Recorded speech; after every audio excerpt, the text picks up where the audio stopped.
तेरे कवन कवन गुण कह कह गावा।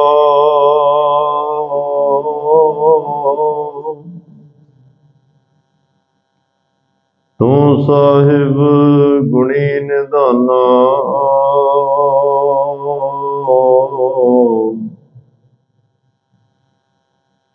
तुमरी महिमा वर्ण ना सको।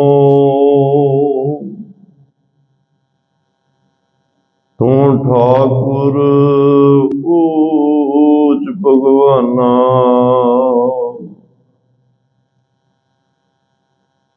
बेशुमार अथाह अगणित अतुल्य।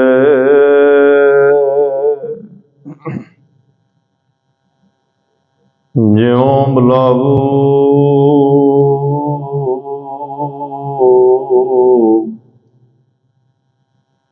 त्यों नानक दास बोले। अगम अगोचर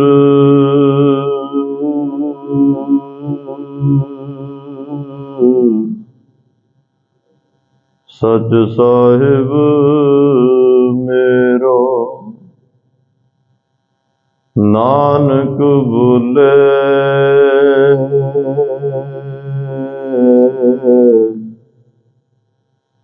बुलाया तेरो।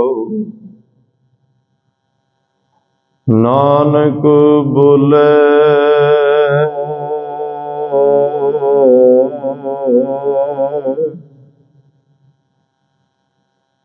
बुलाया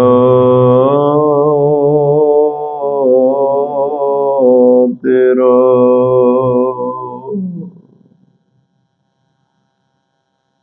सतनाम श्री वाहिगुरु साहिब जीओ। चतुर चक्रवर्ती चतर चक्र भुगते।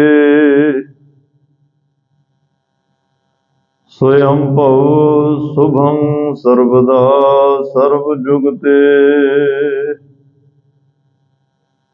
लोकालं परणासी दयालं स्वरूपे।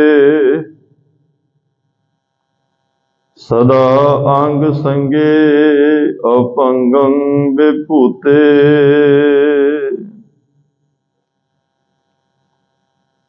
चतर चक्रवर्ती चतर चक्र भुगते।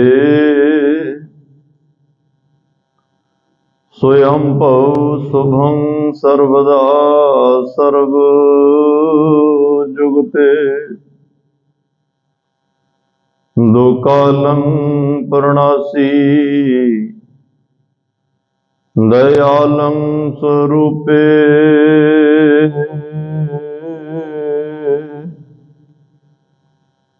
सदा अंग संगे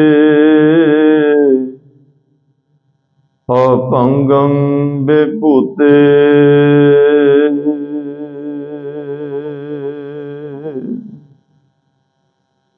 वाहिगुरु जी का खालसा वाहिगुरु जी की फतेह। परम सत्कार ते सन्मानयोग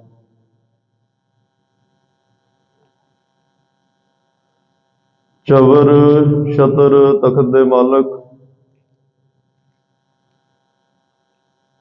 जुगो जुग अटल सर्व सांझी वालता दे पैगंबर दीन दुनिया दे राखे मनुखता दे सांझे रहबर गुरता गद्दी ते सुभायमान हल्त पलत के रक्षक वालिय कुल आलम सरवरे कायनात साहिबे कमाल। धन धन धन साहिब श्री गुरु ग्रंथ साहिब जी महाराज। सतगुरां दी अपार किरपा बख्शिश रहमत दा सदका आप सरबत माई भाई गुरसिख संगत गुरुद्वारा सिंह शहीदां सुहाना विखे अमृत वेले दे दीवाना च हाजरियां भर के अपना मनुखा जीवन सफल कर रहे हो बड़भागे हो। धनता दे योग हो। आप जी ने बड़े प्यार सत्कार अदब नाल गुरु चरनां विच बैठ के ਇਲਾਹੀ ਗੁਰਬਾਣੀ ਦੇ ਕੀਰਤਨ ਸਰਵਣ ਕਰਕੇ ਆਪਣੇ ਮਨੁੱਖਾ ਜੀਵਨ ਸਮੇਂ ਸਵਾਸਾਂ ਨੂੰ ਸਫਲ ਕਰਨ ਦਾ ਯਤਨ ਕੀਤਾ। ਵਡਭਾਗੇ ਹੋ।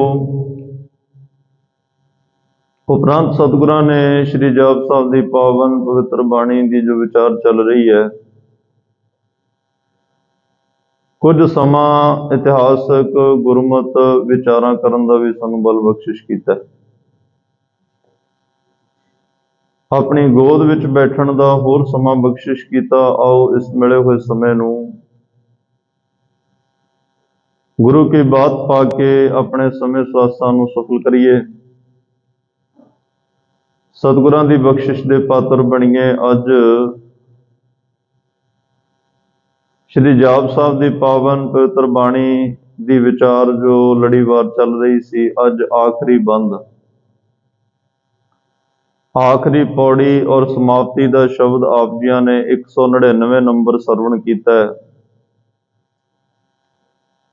ਜਿਹਦੀ ਗੁਰਮਤਿ ਦੀ ਰੋਸ਼ਨੀ ਵਿੱਚ ਆਪਾਂ ਸਾਰਿਆਂ ਨੇ ਰਲ ਮਿਲ ਕੇ ਵਿਚਾਰ ਦੀ ਸਾਂਝ ਪਾਉਣੀ ਹੈ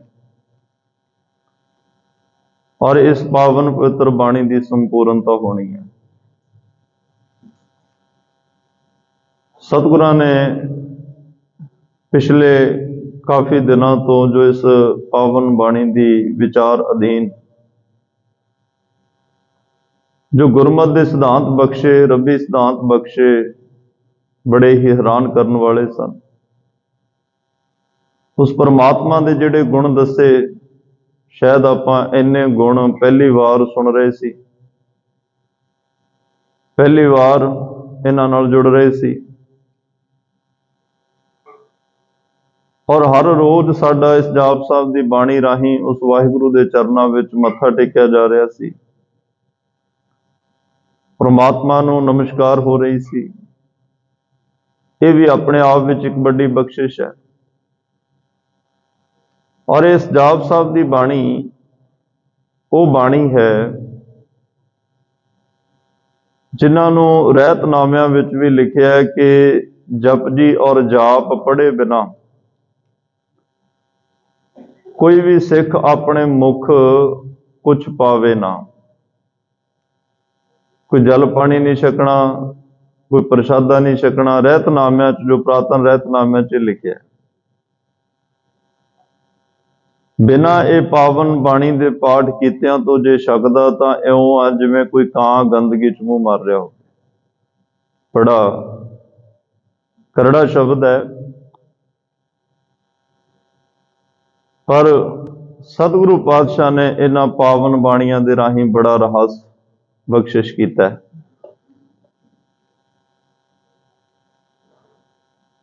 ਸਾਨੂੰ ਕਿਹਾ ਜਾਂਦਾ ਜਾਪ ਕਰੋ। ਪਹਿਲਾਂ ਅਸੀਂ ਜਪਿਆ, ਫਿਰ ਅਸੀਂ ਜਾਪ ਕੀਤਾ। ਜਪ ਤੇ ਜਾਪ ਦੇ ਥੋੜੇ ਥੋੜੇ ਅਰਥਾਂ ਵਿੱਚ ਭੇਦ ਭਾਵ ਨੇ।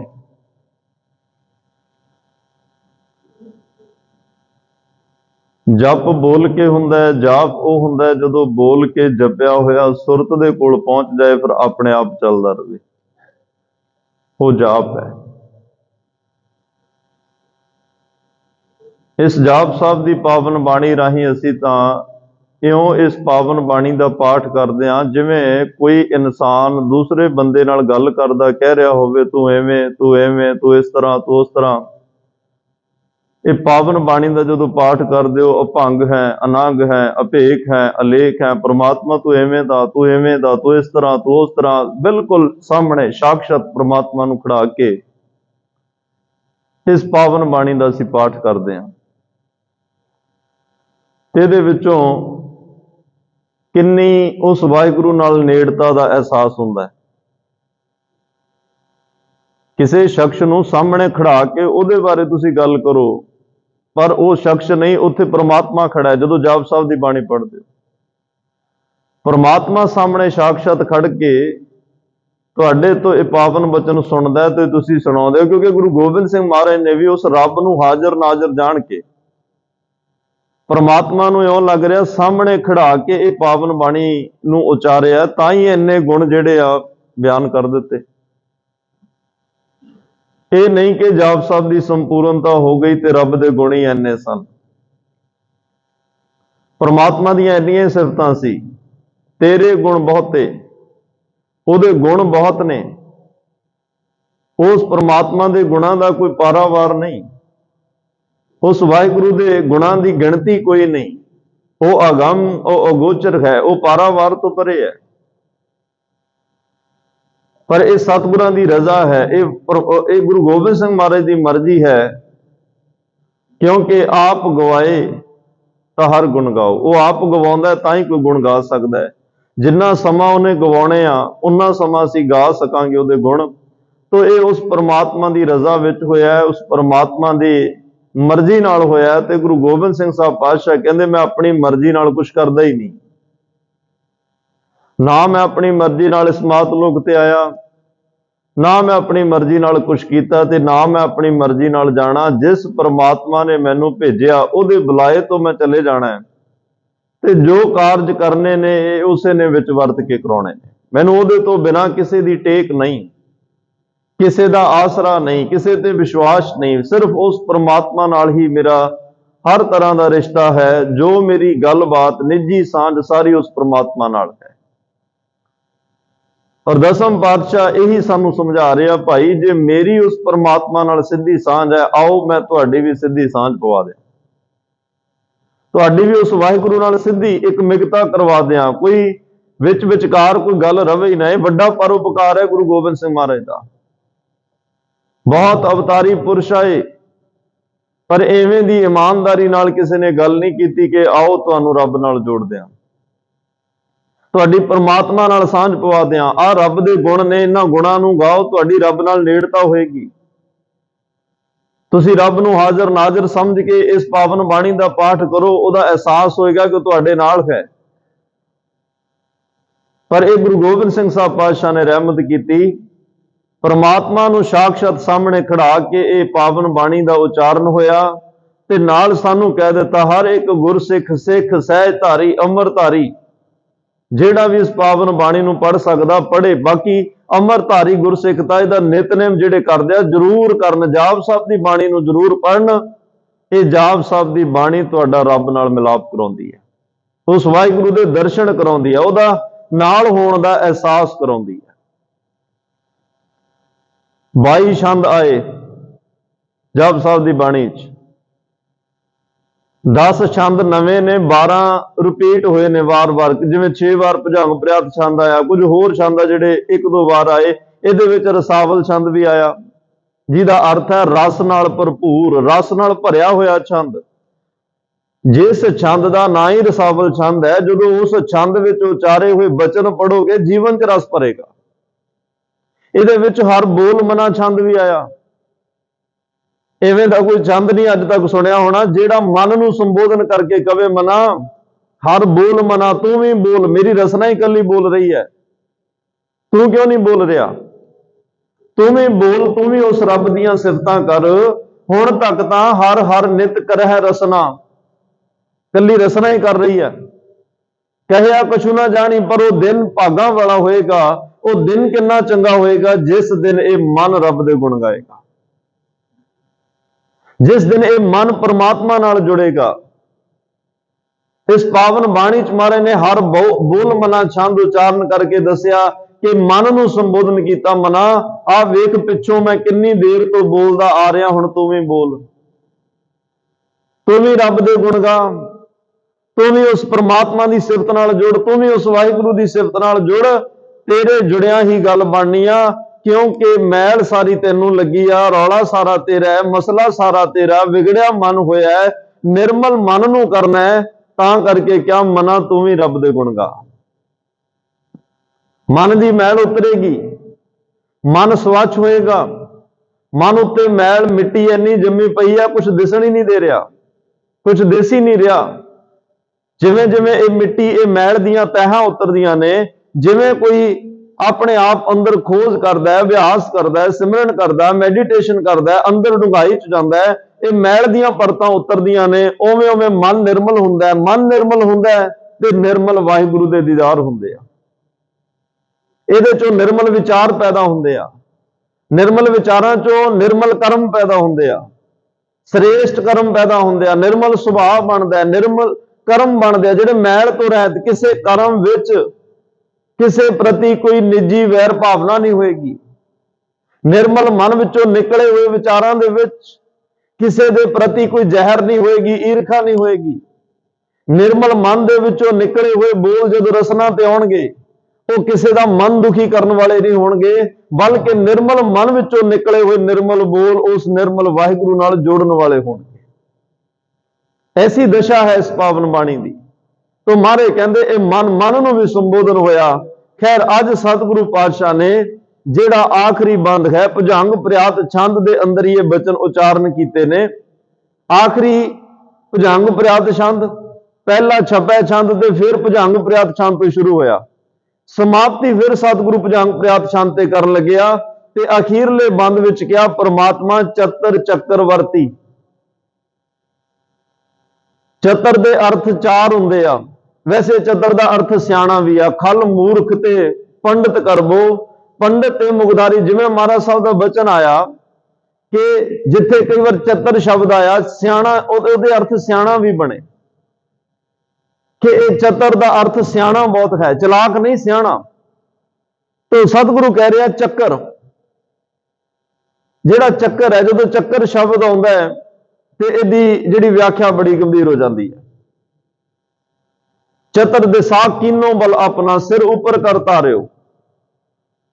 ਤੁਮਾਰੇ ਕਹਿ ਰਿਹਾ ਪਿੰਗਲ ਪਰਬਤ ਪਾਰ ਪਰੇ ਖਲ ਚਤਰ ਬਕੀਤਾ। ਚਤਰ ਸਿਆਣਾ ਕਰ ਦਿੱਤਾ, ਪਿੰਗਲਿਆਂ ਨੂੰ ਪਹਾੜਾਂ ਤੇ ਚੜਾ ਦਿੱਤਾ, ਮੂਰਖਾਂ ਨੂੰ ਸਿਆਣੇ ਕਰ ਦਿੱਤਾ ਜਦੋਂ ਰੱਬ ਦੀ ਕਿਰਪਾ ਵਰਤੀ। ਪਰ ਅੰਦਰ ਅਗਲਾ ਬਚਨ ਕਿਹਾ ਚੱਕਰ। ਚੱਕਰ ਦਾ ਅਰਥ ਹੈ, ਚਤਰ ਦਾ ਅਰਥ ਚਾਰ, ਚੱਕਰ ਦਾ ਅਰਥ ਚਾਰੇ ਪਾਸੇ। ਵਰਤੀ, ਪਰਮਾਤਮਾ ਵਰਤ ਰਿਹਾ ਹੈ। ਵੈਸੇ ਚੱਕਰ ਅਸੀਂ ਕਿਹਨੂੰ ਕਹਿੰਦੇ ਆ? ਇੱਕ ਸਿਰੇ ਤੋਂ ਜਦੋਂ ਗੋਲ ਕੋਈ ਚੱਕਰ ਘੁੰਮਦਾ ਉੱਥੇ ਆ ਕੇ ਸਮਾਪਤ ਹੋਵੇ ਉਹਨੂੰ ਚੱਕਰ ਕਿਹਾ ਜਾਂਦਾ। ਜਿਵੇਂ ਘੜੀਆਂ ਵੇਖਦੇ ਹੋ, ਇਹ 12 ਘੰਟਿਆਂ ਬਾਅਦ ਘੁੰਮ ਕੇ ਸੂਈ ਫਿਰ 12 ਤੇ ਆ ਜਾਂਦੀ ਹੈ। ਜੇ ਉਸ ਤੋਂ ਅੱਗੇ ਚੱਲੇ ਤਾਂ ਫਿਰ ਉਹਦਾ ਉਹੀ ਚੱਕਰ ਹੈ, 12 ਘੰਟਿਆਂ ਬਾਅਦ ਫਿਰ ਉਹਨੇ 12 ਤੇ ਆ ਜਾਣਾ। ਇੱਕ ਚੱਕਰ ਕੱਟ ਰਹੀ ਹੈ। ਸਾਡੇ ਹੱਥ ਵਿੱਚ ਸਾਡੇ ਅੰਗੂਠੇ ਦੀਆਂ ਰੇਖਾਵਾਂ ਵੇਖੋ, ਗੋਲ ਚੱਕਰ ਹੈ ਇਹਦੇ ਵਿੱਚ। ਜਦੋਂ ਫਿੰਗਰਪ੍ਰਿੰਟ ਤੁਸੀਂ ਲਾਓਗੇ ਉਦੋਂ ਪਤਾ ਲੱਗੇਗਾ। ਇਹ ਪ੍ਰਮਾਤਮਾ ਨੇ ਦੇਖੋ ਕੈਸੀ ਕਲਾਕਾਰੀ, ਉਹਦੀ ਕੈਸੀ ਕਲਾਕ੍ਰਿਤ ਹੈ। ਅੱਜ ਆਈਡੀ ਪ੍ਰੂਫਾਂ ਦੇ ਉੱਪਰ ਸਾਡੇ ਫਿੰਗਰਪ੍ਰਿੰਟ ਲੱਗਦੇ ਆ, ਅੰਗੂਠੇ ਦਾ ਸਾਈਨ ਲੱਗਦਾ ਹੈ, ਅੱਖਾਂ ਸਕੈਨ ਹੁੰਦੀਆਂ। ਉਹ ਇਸ ਕਰਕੇ ਸਾਇੰਸ ਨੂੰ ਸਮਝ ਆ ਗਈ 800 ਕਰੋੜ ਦੀ ਆਬਾਦੀ ਹੈ, 800 ਕਰੋੜ ਲੋਕਾਂ ਦੇ ਨਾ ਫਿੰਗਰਪ੍ਰਿੰਟ ਰਲਦੇ ਆ, ਨਾ ਅੱਖਾਂ ਦੀਆਂ ਸਕੈਨਾਂ ਰਲਦੀਆਂ ਨੇ। ਇੱਥੋਂ ਕੋਈ ਬੰਦਾ ਝੂਠ ਨਹੀਂ ਬੋਲਦਾ। ਕੋਈ ਸਾਈਨ ਵੀ ਗਲਤ ਕਰ ਸਕਦਾ ਹੈ, ਕੋਈ ਨਾਮ ਬਦਲ ਕੇ ਕੁਝ ਵੀ ਕਰ ਸਕਦਾ ਹੈ, ਕੋਈ ਪਾਸਪੋਰਟ ਬਣਾ ਲਏਗਾ, ਕੋਈ ਆਈਡੀ ਪ੍ਰੂਫ, ਪਰ ਫਿੰਗਰਪ੍ਰਿੰਟ ਗਲਤ ਕਿਵੇਂ ਹੋਣਗੇ? ਵੱਡੇ ਵੱਡੇ ਕਈ ਸਕੈਂਡਲਾਂ ਦੇ ਪਰਦੇ ਫਾਸ਼ ਹੋਏ ਤਾਂ ਫਿੰਗਰਪ੍ਰਿੰਟਾਂ ਕਰਕੇ। ਚਤਰ ਚੱਕਰ ਪਰਮਾਤਮਾ ਨੇ, ਵੈਸੇ 2 ਚੱਕਰ ਮੇਨ ਨੇ ਤੇ ਜੋਗੀਆਂ ਨੇ 6 ਚੱਕਰ ਮੰਨੇ। 6 ਚੱਕਰਾਂ ਦੇ ਵਿੱਚ ਜਿਹਨੂੰ ਕਬੀਰ ਸਾਹਿਬ ਨੇ ਕਿਹਾ ਖੱਟ ਨੇਮ ਕਰ ਕੋਠੜੀ ਬਾਂਧੀ, ਜੋਗੀ ਜੀ ਨੂੰ 6 ਚੱਕਰ ਕਹਿ ਰਹੇ ਆ। ਖੱਟ ਦਾ ਅਰਥ ਹੁੰਦਾ 6। ਕਬੀਰ ਸਾਹਿਬ ਕਹਿੰਦੇ ਇਹ 6 ਨਿਯਮ ਨੇ। 6 ਨਿਯਮਾਂ ਦੇ ਵਿੱਚ ਆ ਪ੍ਰਮਾਤਮਾ ਨੇ ਸਰੀਰ ਦਾ ਢਾਂਚਾ ਬਣਾ ਕੇ ਇਹਨੂੰ ਬੰਨਿਆ ਹੋਇਆ। ਇੱਕ ਨਿਯਮ, ਇੱਕ ਸੂਤਰਧਾਰ ਦੇ ਵਿੱਚ ਪਰੋਇਆ ਹੋਇਆ ਹੈ। ਵਸਤ ਅਨੂਪ ਬੀਚ ਪਾਈ, ਇਹਦੇ ਵਿੱਚ ਜਿਹੜੀ ਵਸਤੂ ਟਿਕਾ ਦਿੱਤੀ ਨਾ, ਇਹ 6 ਪਾਤਸ਼ਾਹ ਨੇ ਨੇਮ ਦੀ ਕੋਠੜੀ ਬਣਾ ਕੇ, ਉਹ ਬੜੀ ਉਪਮਾ ਤੋਂ ਰਹਿਤ ਹੈ ਉਹ ਬਸ, ਕਿਉਂਕਿ ਰੱਬ ਦੀ ਜੋਤ ਅੰਦਰ ਹੈ। ਪਰਮਾਤਮਾ ਦੀ ਜੋਤ ਦੀ ਉਸਤਤ ਕਰਨੀ ਔਖੀ ਆ। ਕੁੰਜੀ ਕੁਲਫ ਪ੍ਰਾਣ ਕਰ ਰਾਖੇ, ਕਰਤੇ ਬਾਹਰ ਨਾ ਲਾਈ। ਤੇ ਪ੍ਰਾਣਾਂ ਦੀ ਕੁੰਜੀ, ਜੇ ਇਹ ਘਰ ਬਣਾਇਆ, ਇਸ ਘਰ ਨੂੰ ਜਿੰਦਰਾ ਵੀ ਲੱਗਿਆ, ਜਿੰਦਰੇ ਦੀ ਕੁੰਜੀ ਕੀ? ਉਹ ਪ੍ਰਾਣ ਨੇ। ਤੋਂ ਮਹਾਰਾਜ ਕਹਿੰਦੇ ਨੇ ਇਸ ਘਰ ਦਾ ਜਿੰਦਰਾ ਕੁੰਜੀ ਵਾਹਿਗੁਰੂ ਨੇ ਪ੍ਰਾਣਾਂ ਨੂੰ ਬਣਾ ਦਿੱਤਾ। ਤੇ ਇਹ ਖੇਡ ਬਣਾਉਂਦਿਆਂ ਉਹ ਚਿਰ ਨਹੀਂ ਲਾਉਂਦਾ, ਉਹਦੇ ਤਾਂ ਇਹ ਇੱਕ ਪਲਕ ਝਲਕ ਦੀ ਖੇਡ ਹੈ। ਹਰਨ ਭਰਨ ਜਾ ਕਾ ਨੇਤਰ ਫੋਰ, ਤਿਸ ਕਾ ਮੰਤਰ ਨਾ ਜਾਣਾ ਹੋਰ। ਹਰਨ ਭਰਨ, ਪਰਮਾਤਮਾ ਦਾ ਅੱਖ ਬੰਦ ਕਰਕੇ ਖੋਲਣ ਜਿੰਨਾ ਹੀ ਸਮਾਂ ਲੱਗਦਾ ਇਸ ਸ੍ਰਿਸ਼ਟੀ ਨੂੰ ਬਣਾਉਣ ਤੇ ਢਾਉਣ ਵਿੱਚ। ਐਡਾ ਸ਼ਕਤੀਸ਼ਾਲੀ ਹੈ ਉਹ। ਤੇ ਉਸ ਪਰਮਾਤਮਾ ਨੇ ਜਿਹੜਾ ਆ ਸਰੀਰ ਬਣਾਇਆ, ਜਿਹਨੂੰ ਜੋਗੀ ਕਹਿੰਦੇ ਅੰਦਰ 6 ਚੱਕਰ ਨੇ, ਇੱਕ ਆ ਤ੍ਰਿਕੁਟੀ ਆਗਿਆ ਚੱਕਰ ਜਿਹਨੂੰ ਕਿਹਾ ਜਾਂਦਾ ਹੈ, ਇੱਕ ਆ ਗਲ ਕੰਠ ਜਿਹਨੂੰ ਥਰੋਟ ਕਿਹਾ ਜਾਂਦਾ ਹੈ, ਇੱਕ ਇਸ ਤੋਂ ਥੱਲੇ ਆ ਹਾਰਟ ਹਿਰਦਾ ਚੱਕਰ ਵੀ ਇਹਨੂੰ ਕਿਹਾ ਜਾਂਦਾ ਹੈ, ਉਸ ਤੋਂ ਥੱਲੇ ਪੇਟ ਹੈ, ਇਹ ਵੀ ਇੱਕ ਚੱਕਰ ਹੈ ਸੋਲਰ ਜਿਹਨੂੰ ਕਿਹਾ ਜਾਂਦਾ ਹੈ, ਉਸ ਤੋਂ ਥੱਲੇ ਨਾਭੀ ਹੈ ਉਹਨੂੰ ਹਾੜਾ ਚੱਕਰ ਕਿਹਾ ਜਾਂਦਾ, ਫਿਰ ਰੂਟ ਹੈ। ਵੈਸੇ 7 ਨੇ, ਉੱਪਰ ਜਿਹੜਾ ਸਿਰ ਹੈ ਜਿੱਥੇ ਸਾਡਾ ਜੂੜਾ ਹੁੰਦਾ ਇਹਨੂੰ ਕਰਾਊਨ ਕਿਹਾ ਜਾਂਦਾ, ਔਰ 7 ਅੱਗੇ ਨੇ 7 ਹੀ ਪਿੱਛੇ ਨੇ, ਇਨਪੁਟ ਤੇ ਆਉਟਪੁੱਟ। ਇਹਨਾਂ ਚੱਕਰਾਂ ਦੇ ਅੱਗੇ 25 ਪ੍ਰਕਿਰਤੀਆਂ ਨੇ, ਜੋ ਆਪਾਂ ਬਹੁਤਾ ਖਿਲਾਰਾ ਨਹੀਂ ਪਾਉਣਾ, ਗੱਲ ਉਨੀ ਕਿ ਜਿੰਨੀ ਕਿ ਸਮਝ ਆ ਜਾਏ, ਕਿਉਂਕਿ ਮਹਾਰਾਜ ਨੇ ਅੱਜ ਸ਼ਬਦ ਕਿਹਾ ਚੱਤਰ ਚੱਕਰ ਵਰਤੀ ਚੱਕਰ, ਕੱਲੀ ਇੰਨੀ ਕਿ ਵਿਆਖਿਆ ਨਹੀਂ ਖਤਮ ਹੋ ਜਾਏਗੀ ਉਹ ਚਾਰੇ ਦਿਸ਼ਾਵਾਂ ਦੇ ਵਿੱਚੋਂ ਵਰਤ ਰਿਹਾ। ਸਾਡੇ ਅੰਦਰ ਕਿੰਨੇ ਚੱਕਰ ਨੇ, ਸਾਰੇ ਚੱਕਰਾਂ ਵਿੱਚ ਹੀ ਉਹ ਵਰਤ ਰਿਹਾ। ਪਰ ਇਹ ਫਿਰ ਉਹ ਬਚਨ ਆਏ, ਸੁਣਿਆ ਜੁਗ ਜੁਗਤ ਤਨ ਭੇਦ, ਇਹ ਤਨ ਦੇ ਭੇਦ ਨੇ। ਜੇ ਅੰਦਰ ਚੱਕਰ ਨੇ, 25 ਪ੍ਰਕਿਰਤੀਆਂ ਨੇ, ਇਹ ਅੰਦਰਲੇ ਭੇਦ ਸਮਝ ਕਿਵੇਂ ਆਉਣ, ਇਹ ਚੱਕਰਾਂ ਦੀ ਵਿਆਖਿਆ ਸਮਝ ਕਿਵੇਂ ਆਵੇ। ਜਿਹਨੂੰ ਕਬੀਰ ਸਾਹਿਬ ਕਹਿੰਦੇ ਖੱਟ ਨੇਮ ਕਰ ਕੋਠੜੀ ਬੰਨ੍ਹਦੀ, ਇਹ ਜਿਹੜਾ 6 ਨਿਯਮਾਂ ਦੇ ਵਿੱਚ ਸਰੀਰ ਨੂੰ ਬੰਨਿਆ, ਇਹ ਪ੍ਰਮਾਤਮਾ ਦੀ ਖੇਡ ਸਮਝ ਕਿਵੇਂ ਆਵੇ। ਇਹਦਾ ਰਸਤਾ ਹੈ ਮੈਡੀਟੇਸ਼ਨ, ਸਿਮਰਨ। ਜਦੋਂ ਤੁਸੀਂ ਆਗਿਆ ਚੱਕਰ ਤੋਂ ਸਿਮਰਨ ਮੈਡੀਟੇਸ਼ਨ ਸ਼ੁਰੂ ਕਰੋਗੇ, ਹੌਲੀ ਹੌਲੀ ਕੰਠ ਤੇ ਆਓਗੇ, ਫਿਰ ਹਿਰਦਾ ਚੱਕਰ ਤੇ ਆਓਗੇ, ਫਿਰ ਸੋਲਰ ਤੇ ਆਓਗੇ, ਫਿਰ ਨਾਭੀ। ਚਲੋ ਇਹਦੀਆਂ ਤਾਂ ਆਹੀ ਸਟੇਜਾਂ ਨੇ, ਆਗਿਆ ਚੱਕਰ ਹੋਇਆ, ਹਾਰਟ ਹੋਇਆ, ਕੰਠ ਹੋਇਆ, ਹਾਰਟ ਹੋਇਆ, ਫਿਰ ਨਾਭੀ। ਨਾਭੀ ਤੋਂ ਫਿਰ 10 ਦਸਮਦੁਆਰ ਨੂੰ ਜਾਣਾ, ਕਿਉਂਕਿ ਨਾਭੀ ਤੇ ਅੰਮ੍ਰਿਤ ਦਾ ਕੁੰਡ ਹੈ, ਇਹਨੇ ਚੋਣਾ 10 ਦਸਮਦੁਆਰ ਤੋਂ ਆ ਜਾ ਕੇ। ਉਹਦਾ ਰਸ ਇਹੋ ਜਿਹਾ ਹੁੰਦਾ ਜਿਹਨੂੰ ਬਿਆਨ ਕਰਨਾ ਔਖਾ, ਤੇ ਜਦੋਂ ਉਹ ਰਸ ਦੀ ਬੂੰਦ ਡਿੱਗਦੀ ਹੈ, ਉਸ ਰਸ ਵਿੱਚ ਜਿਗਿਆਸੂ ਕਈ ਘੰਟੇ ਬੈਠਦਾ ਹੈ। ਜਿੰਨਾ ਸੌਖਾ ਮੈਂ ਦੱਸਦਾ, ਇਹਨੂੰ ਕਰਨ ਲੱਗਿਆ ਸਮਾਂ ਪਤਾ ਨਹੀਂ ਕਿੰਨਾ ਲੱਗਦਾ। ਅਸੀਂ ਕਹਿ ਤਾਂ ਦਿੱਤਾ ਨਿਮਖ ਮਾਹੇ ਨਿਸਤਾਰਾ, ਨਿਰਵਾਣ ਕੀਰਤਨ ਗਾਵੋ ਕਰਦੇ ਕਰ, ਨਿਮਖ ਸਿਮਰਤ। ਜੇ ਇੱਕ ਨਿਮਖ ਵਿੱਚ ਛੁੱਟਣਾ, ਪਰ ਉਹ ਨਿਮਖ ਕਦੋਂ ਆਉਣਾ ਹੈ? ਉਹ ਨਿਮਖ ਕਦੋਂ ਆਉਣਾ ਜਿਹੜੇ ਨਿਮਖ ਦੇ ਜਾ ਕੇ ਸਾਡਾ ਖੇੜਾ ਛੁੱਟਣਾ ਹੈ। ਉਹ ਨਿਮਖ ਲੈ ਕੇ ਆਉਣ ਵਾਸਤੇ ਪਤਾ ਨਹੀਂ ਕਿੰਨੇ ਕੁ ਨਿਮਖ ਬੈਠਣਾ ਪਵੇ। ਉਹ ਪਲ, ਉਹ ਮਿੰਟ, ਉਹ ਸਕਿੰਟ ਕਦੋਂ ਆਉਣਾ ਹੈ ਜਦੋਂ ਅਸੀਂ ਜੀਵਨ ਦੀ ਬਾਜੀ ਜਿੱਤ ਜਾਣਾ ਹੈ। ਉਹ ਮਿੰਟ ਸਕਿੰਟ ਜੀਵਨ ਚ ਲਿਆਉਣ ਲਈ ਪਤਾ ਨਹੀਂ ਕਿੰਨੇ ਮਿੰਟ ਤੇ ਕਿੰਨੇ ਘੰਟੇ ਬੈਠਣਾ ਪਵੇ। ਉਹ ਸਾਲ ਕਦੋਂ ਆਏਗਾ, ਉਹ ਮਹੀਨਾ ਕਦੋਂ ਆਏਗਾ, ਉਹ ਰੁੱਤ ਕਦੋਂ ਆਏਗੀ, ਉਹ ਦਿਨ ਕਦੋਂ ਆਏਗਾ, ਉਹ ਥਿੱਤ ਵਾਰ ਕਦੋਂ ਆਏਗੀ, ਜਦੋਂ ਸਾਡਾ ਨਿਮਕ ਸਿਮਰ ਜੇ ਛੁੱਟਾ ਤੇ ਉਹ ਦਿਨ, ਉਹ ਸਾਲ, ਉਹ ਥਿੱਤ, ਉਹ ਵਾਰ, ਉਹ ਦਿਨ, ਉਹ ਘੜੀ ਲਿਆਉਣ ਲਈ ਮਹਾਰਾਜ ਕਹਿੰਦੇ ਫਿਰ ਕਈ ਸਾਲ ਵੀ ਲੱਗ ਜਾਂਦੇ ਆ, ਕਈ ਮਹੀਨੇ ਲੱਗ ਜਾਂਦੇ ਆ, ਕਈ ਵਾਰ ਲੰਘ ਜਾਂਦੇ ਆ, ਕਈ ਥਿੱਤਾਂ ਲੰਘ ਜਾਂਦੀਆਂ, ਕਈ ਘੜੀਆਂ ਲੰਘ ਜਾਂਦੀਆਂ, ਤਾਂ ਕਿ ਉਹ ਘੜੀ ਆਵੇ, ਉਹ ਥਿੱਤ ਆਵੇ, ਉਹ ਵਾਰ ਆਵੇ, ਉਹ ਸਮਾਂ ਆਵੇ ਜਿਸ ਨਿਮਕ ਵਿੱਚ ਸਾਡੇ ਜੀਵਨ ਦਾ ਪਾਰ ਉਤਾਰਾ ਹੋਣਾ ਹੈ। ਤੇ ਇਹਨਾਂ ਚੱਕਰਾਂ ਦੇ ਵਿੱਚ ਜਦੋਂ ਅਸੀਂ ਇਹ ਸਿਮਰਨ ਮੈਡੀਟੇਸ਼ਨ, ਤੁਸੀਂ ਅੰਦਰ ਜਾਓਗੇ ਨਾ, ਇਹ ਪੋਜ਼ਿਟਿਵ ਰਾਈਟ ਘੁੰਮਦਾ ਜਿਵੇਂ ਘੜੀ ਘੁੰਮਦੀ ਆ। ਜਦੋਂ ਸਰੀਰ ਦੇ ਵਿੱਚ ਮਾਨਸਿਕ ਤੌਰ ਤੇ ਭਾਵੇਂ ਕੋਈ ਉੱਪਰ ਥੱਲੇ ਕੁਝ ਹੋਵੇ, ਭਾਵੇਂ ਤਨ ਸਰੀਰਕ ਤੌਰ ਤੇ ਕੋਈ ਉੱਪਰ ਥੱਲੇ ਹੋਵੇ, ਉਹਦੇ ਨਾਲ ਇਹ ਚੱਕਰ ਵੀ ਡਿਸਟਰਬ ਹੁੰਦੇ ਆ। ਤੇ ਸਾਡੇ 5 ਤੱਤ, ਜਿਹੜਾ 5 ਤੱਤਾਂ ਦਾ 5 ਤੱਤ ਕਰ ਸ੍ਰਿਸ਼ਟ ਤੁਧ ਸਭ ਸਾਜੀ, ਇਹ 5 ਤੱਤ ਵੀ ਡਿਸਟਰਬ ਹੁੰਦੇ ਆ। ਬਿਲਕੁਲ ਐਵੇਂ ਦਾ ਜਿਵੇਂ ਗੱਡੀ ਦੀ ਅਲਾਈਨਮੈਂਟ ਹਿੱਲ ਜਾਂਦੀ ਹੈ, ਕੋਈ ਜ਼ੋਰ ਦੀ ਖੱਡੇ 'ਚ ਵੱਜੇ, ਤੁਸੀਂ ਅਲਾਈਨਮੈਂਟ ਕਰਾਉਂਦੇ ਹੋ, ਵੀਲ ਬੈਲੈਂਸ ਕਰਾਉਂਦੇ ਹੋ। ਇਸੇ ਤਰ੍ਹਾਂ ਹੈ, ਜਦੋਂ ਜੀਵਨ ਦੇ ਵਿੱਚ ਉਤਰਾਅ ਚੜਾਅ ਆਉਂਦੇ ਆ, ਮੌਸਮ ਬਦਲਦੇ ਆ, ਕੋਈ ਸੁੱਖ ਦੁੱਖ ਆਉਂਦੇ ਆ, ਉਹਦੇ ਨਾਲ ਫਿਰ ਸਾਡੇ ਜੀਵਨ ਦਾ ਤਵਾਜ਼ਨ ਕਿਤੇ ਨਾ ਕਿਤੇ ਹਿਲਦਾ ਹੈ। ਬੰਦੇ ਨੂੰ ਸਮਝ ਨਹੀਂ ਆਉਂਦੀ ਵੀ ਉਹ ਕੀ ਰਿਹਾ ਹੈ। ਖੁਸ਼ੀਆਂ ਆਲੇ ਦੁਆਲੇ ਬਹੁਤ ਹੁੰਦੀਆਂ, ਉਹਦਾ ਮਨ ਖੁਸ਼ ਨਹੀਂ ਹੁੰਦਾ, ਬਿਨਾਂ ਗੱਲ ਤੋਂ ਸਾਈਡਨੈਸ ਵਿੱਚ ਚਲਿਆ ਜਾਂਦਾ, ਉਦੋਂ ਵੀ ਉਹਦਾ ਚੱਕਰ ਕੋਈ ਪੁੱਠਾ ਘੁੰਮ ਰਿਹਾ ਹੈ।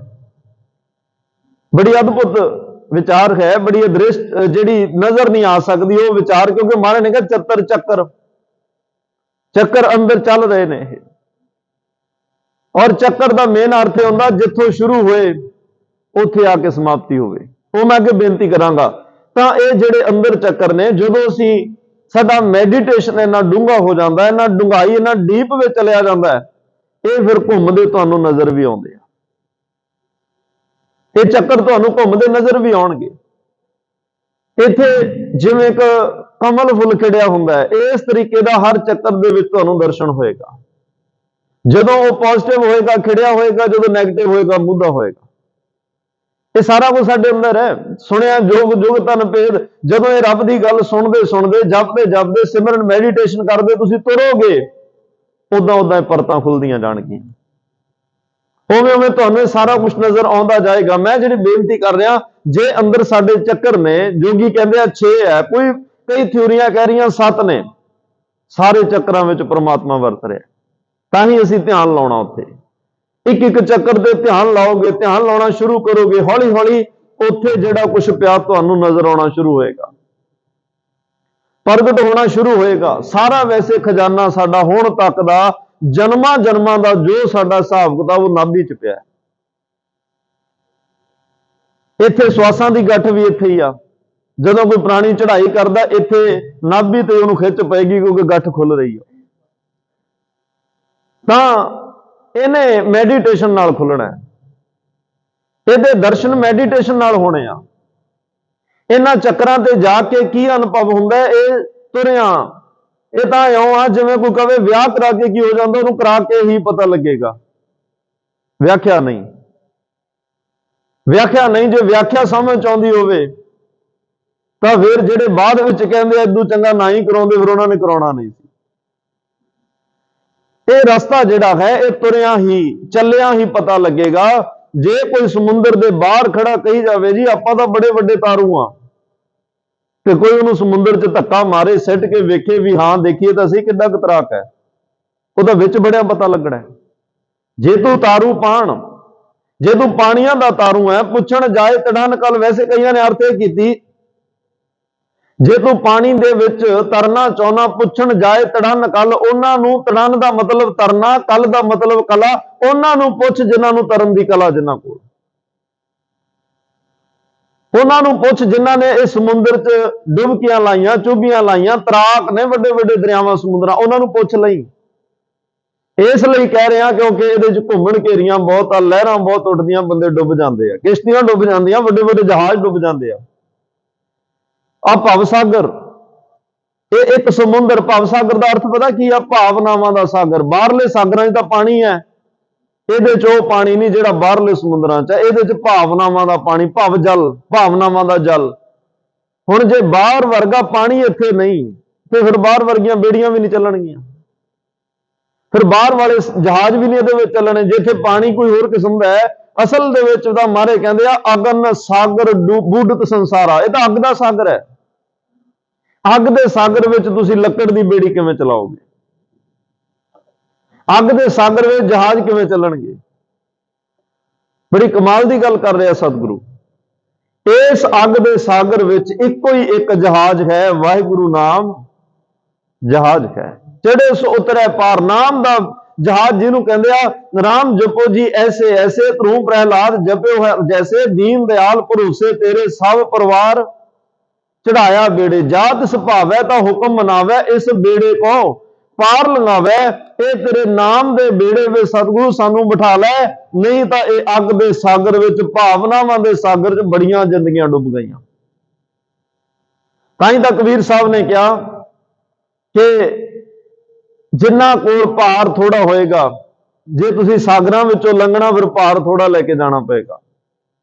ਜੇ ਸਿਰ ਤੇ ਭਾਰ ਦੀਆਂ ਪੰਡਾਂ ਬਹੁਤੀਆਂ ਹੋਈਆਂ, ਫਿਰ ਡੁੱਬਾਂਗੇ। ਕਬੀਰ ਬੇੜਾ ਜਰਜਰਾ ਫੂਟੇ 6000, ਇਹ ਬੇੜਾ ਜਰਜਰਾ ਹੈ, ਤੇ ਇਹਦੇ ਵਿੱਚ ਛੇਕ ਬਹੁਤ ਪੈ ਗਏ। ਇਹ ਸਰੀਰ ਨੂੰ ਸਮਝ ਲਓ, ਇਹ ਬੇੜਾ, ਇਸ ਬੇੜੇ ਵਿੱਚ ਇੰਨੇ ਛੇਦ ਪੈ ਗਏ, ਇੰਨੇ ਛੇਦ ਪੈ ਗਏ, ਥਾਂ ਥਾਂ ਤੋਂ ਇਹਦੇ ਵਿੱਚ ਪਾਣੀ ਵੜਨ ਦੀ ਸੰਭਾਵਨਾ, ਤੇ ਪਾਣੀ ਵੜੇਗਾ ਬੇੜੀ ਡੁੱਬੇਗੀ। ਕਬੀਰ ਬੇੜਾ ਜਰਜਰਾ, ਜਾਂ ਇਉਂ ਕਹਿ ਲਓ ਕੋਈ ਮਾਇਆ ਦੇ ਬੇੜੇ 'ਚ ਬਹਿ ਕੇ ਕਵੇ ਮੈਂ ਪਾਰ ਲੰਘ ਜਾਵਾਂਗਾ। ਮਾਇਆ ਦੇ ਬੇੜੇ ਵਿੱਚ ਮੋਰੀਆਂ ਬਹੁਤ ਹੋ ਗਈਆਂ, ਮਾਇਆ ਦੇ ਬੇੜੇ ਵਿੱਚ ਗਲੀਆਂ ਬਹੁਤ ਹੋ ਗਈਆਂ, ਉਹਦੇ ਤਾਂ ਡੁੱਬਣ ਦਾ ਬਹੁਤ ਖਤਰਾ ਹੈ। ਉਸ ਬੇੜੇ ਵਿੱਚ ਡੁੱਬਣ ਦਾ ਬੜਾ ਜ਼ਿਆਦਾ ਖਤਰਾ ਹੈ। ਹਰੂਏ ਹਰੂਏ ਤਿਰ ਗਏ, ਡੁੱਬੇ ਜਿਨ ਸਿਰ ਭਾਰ।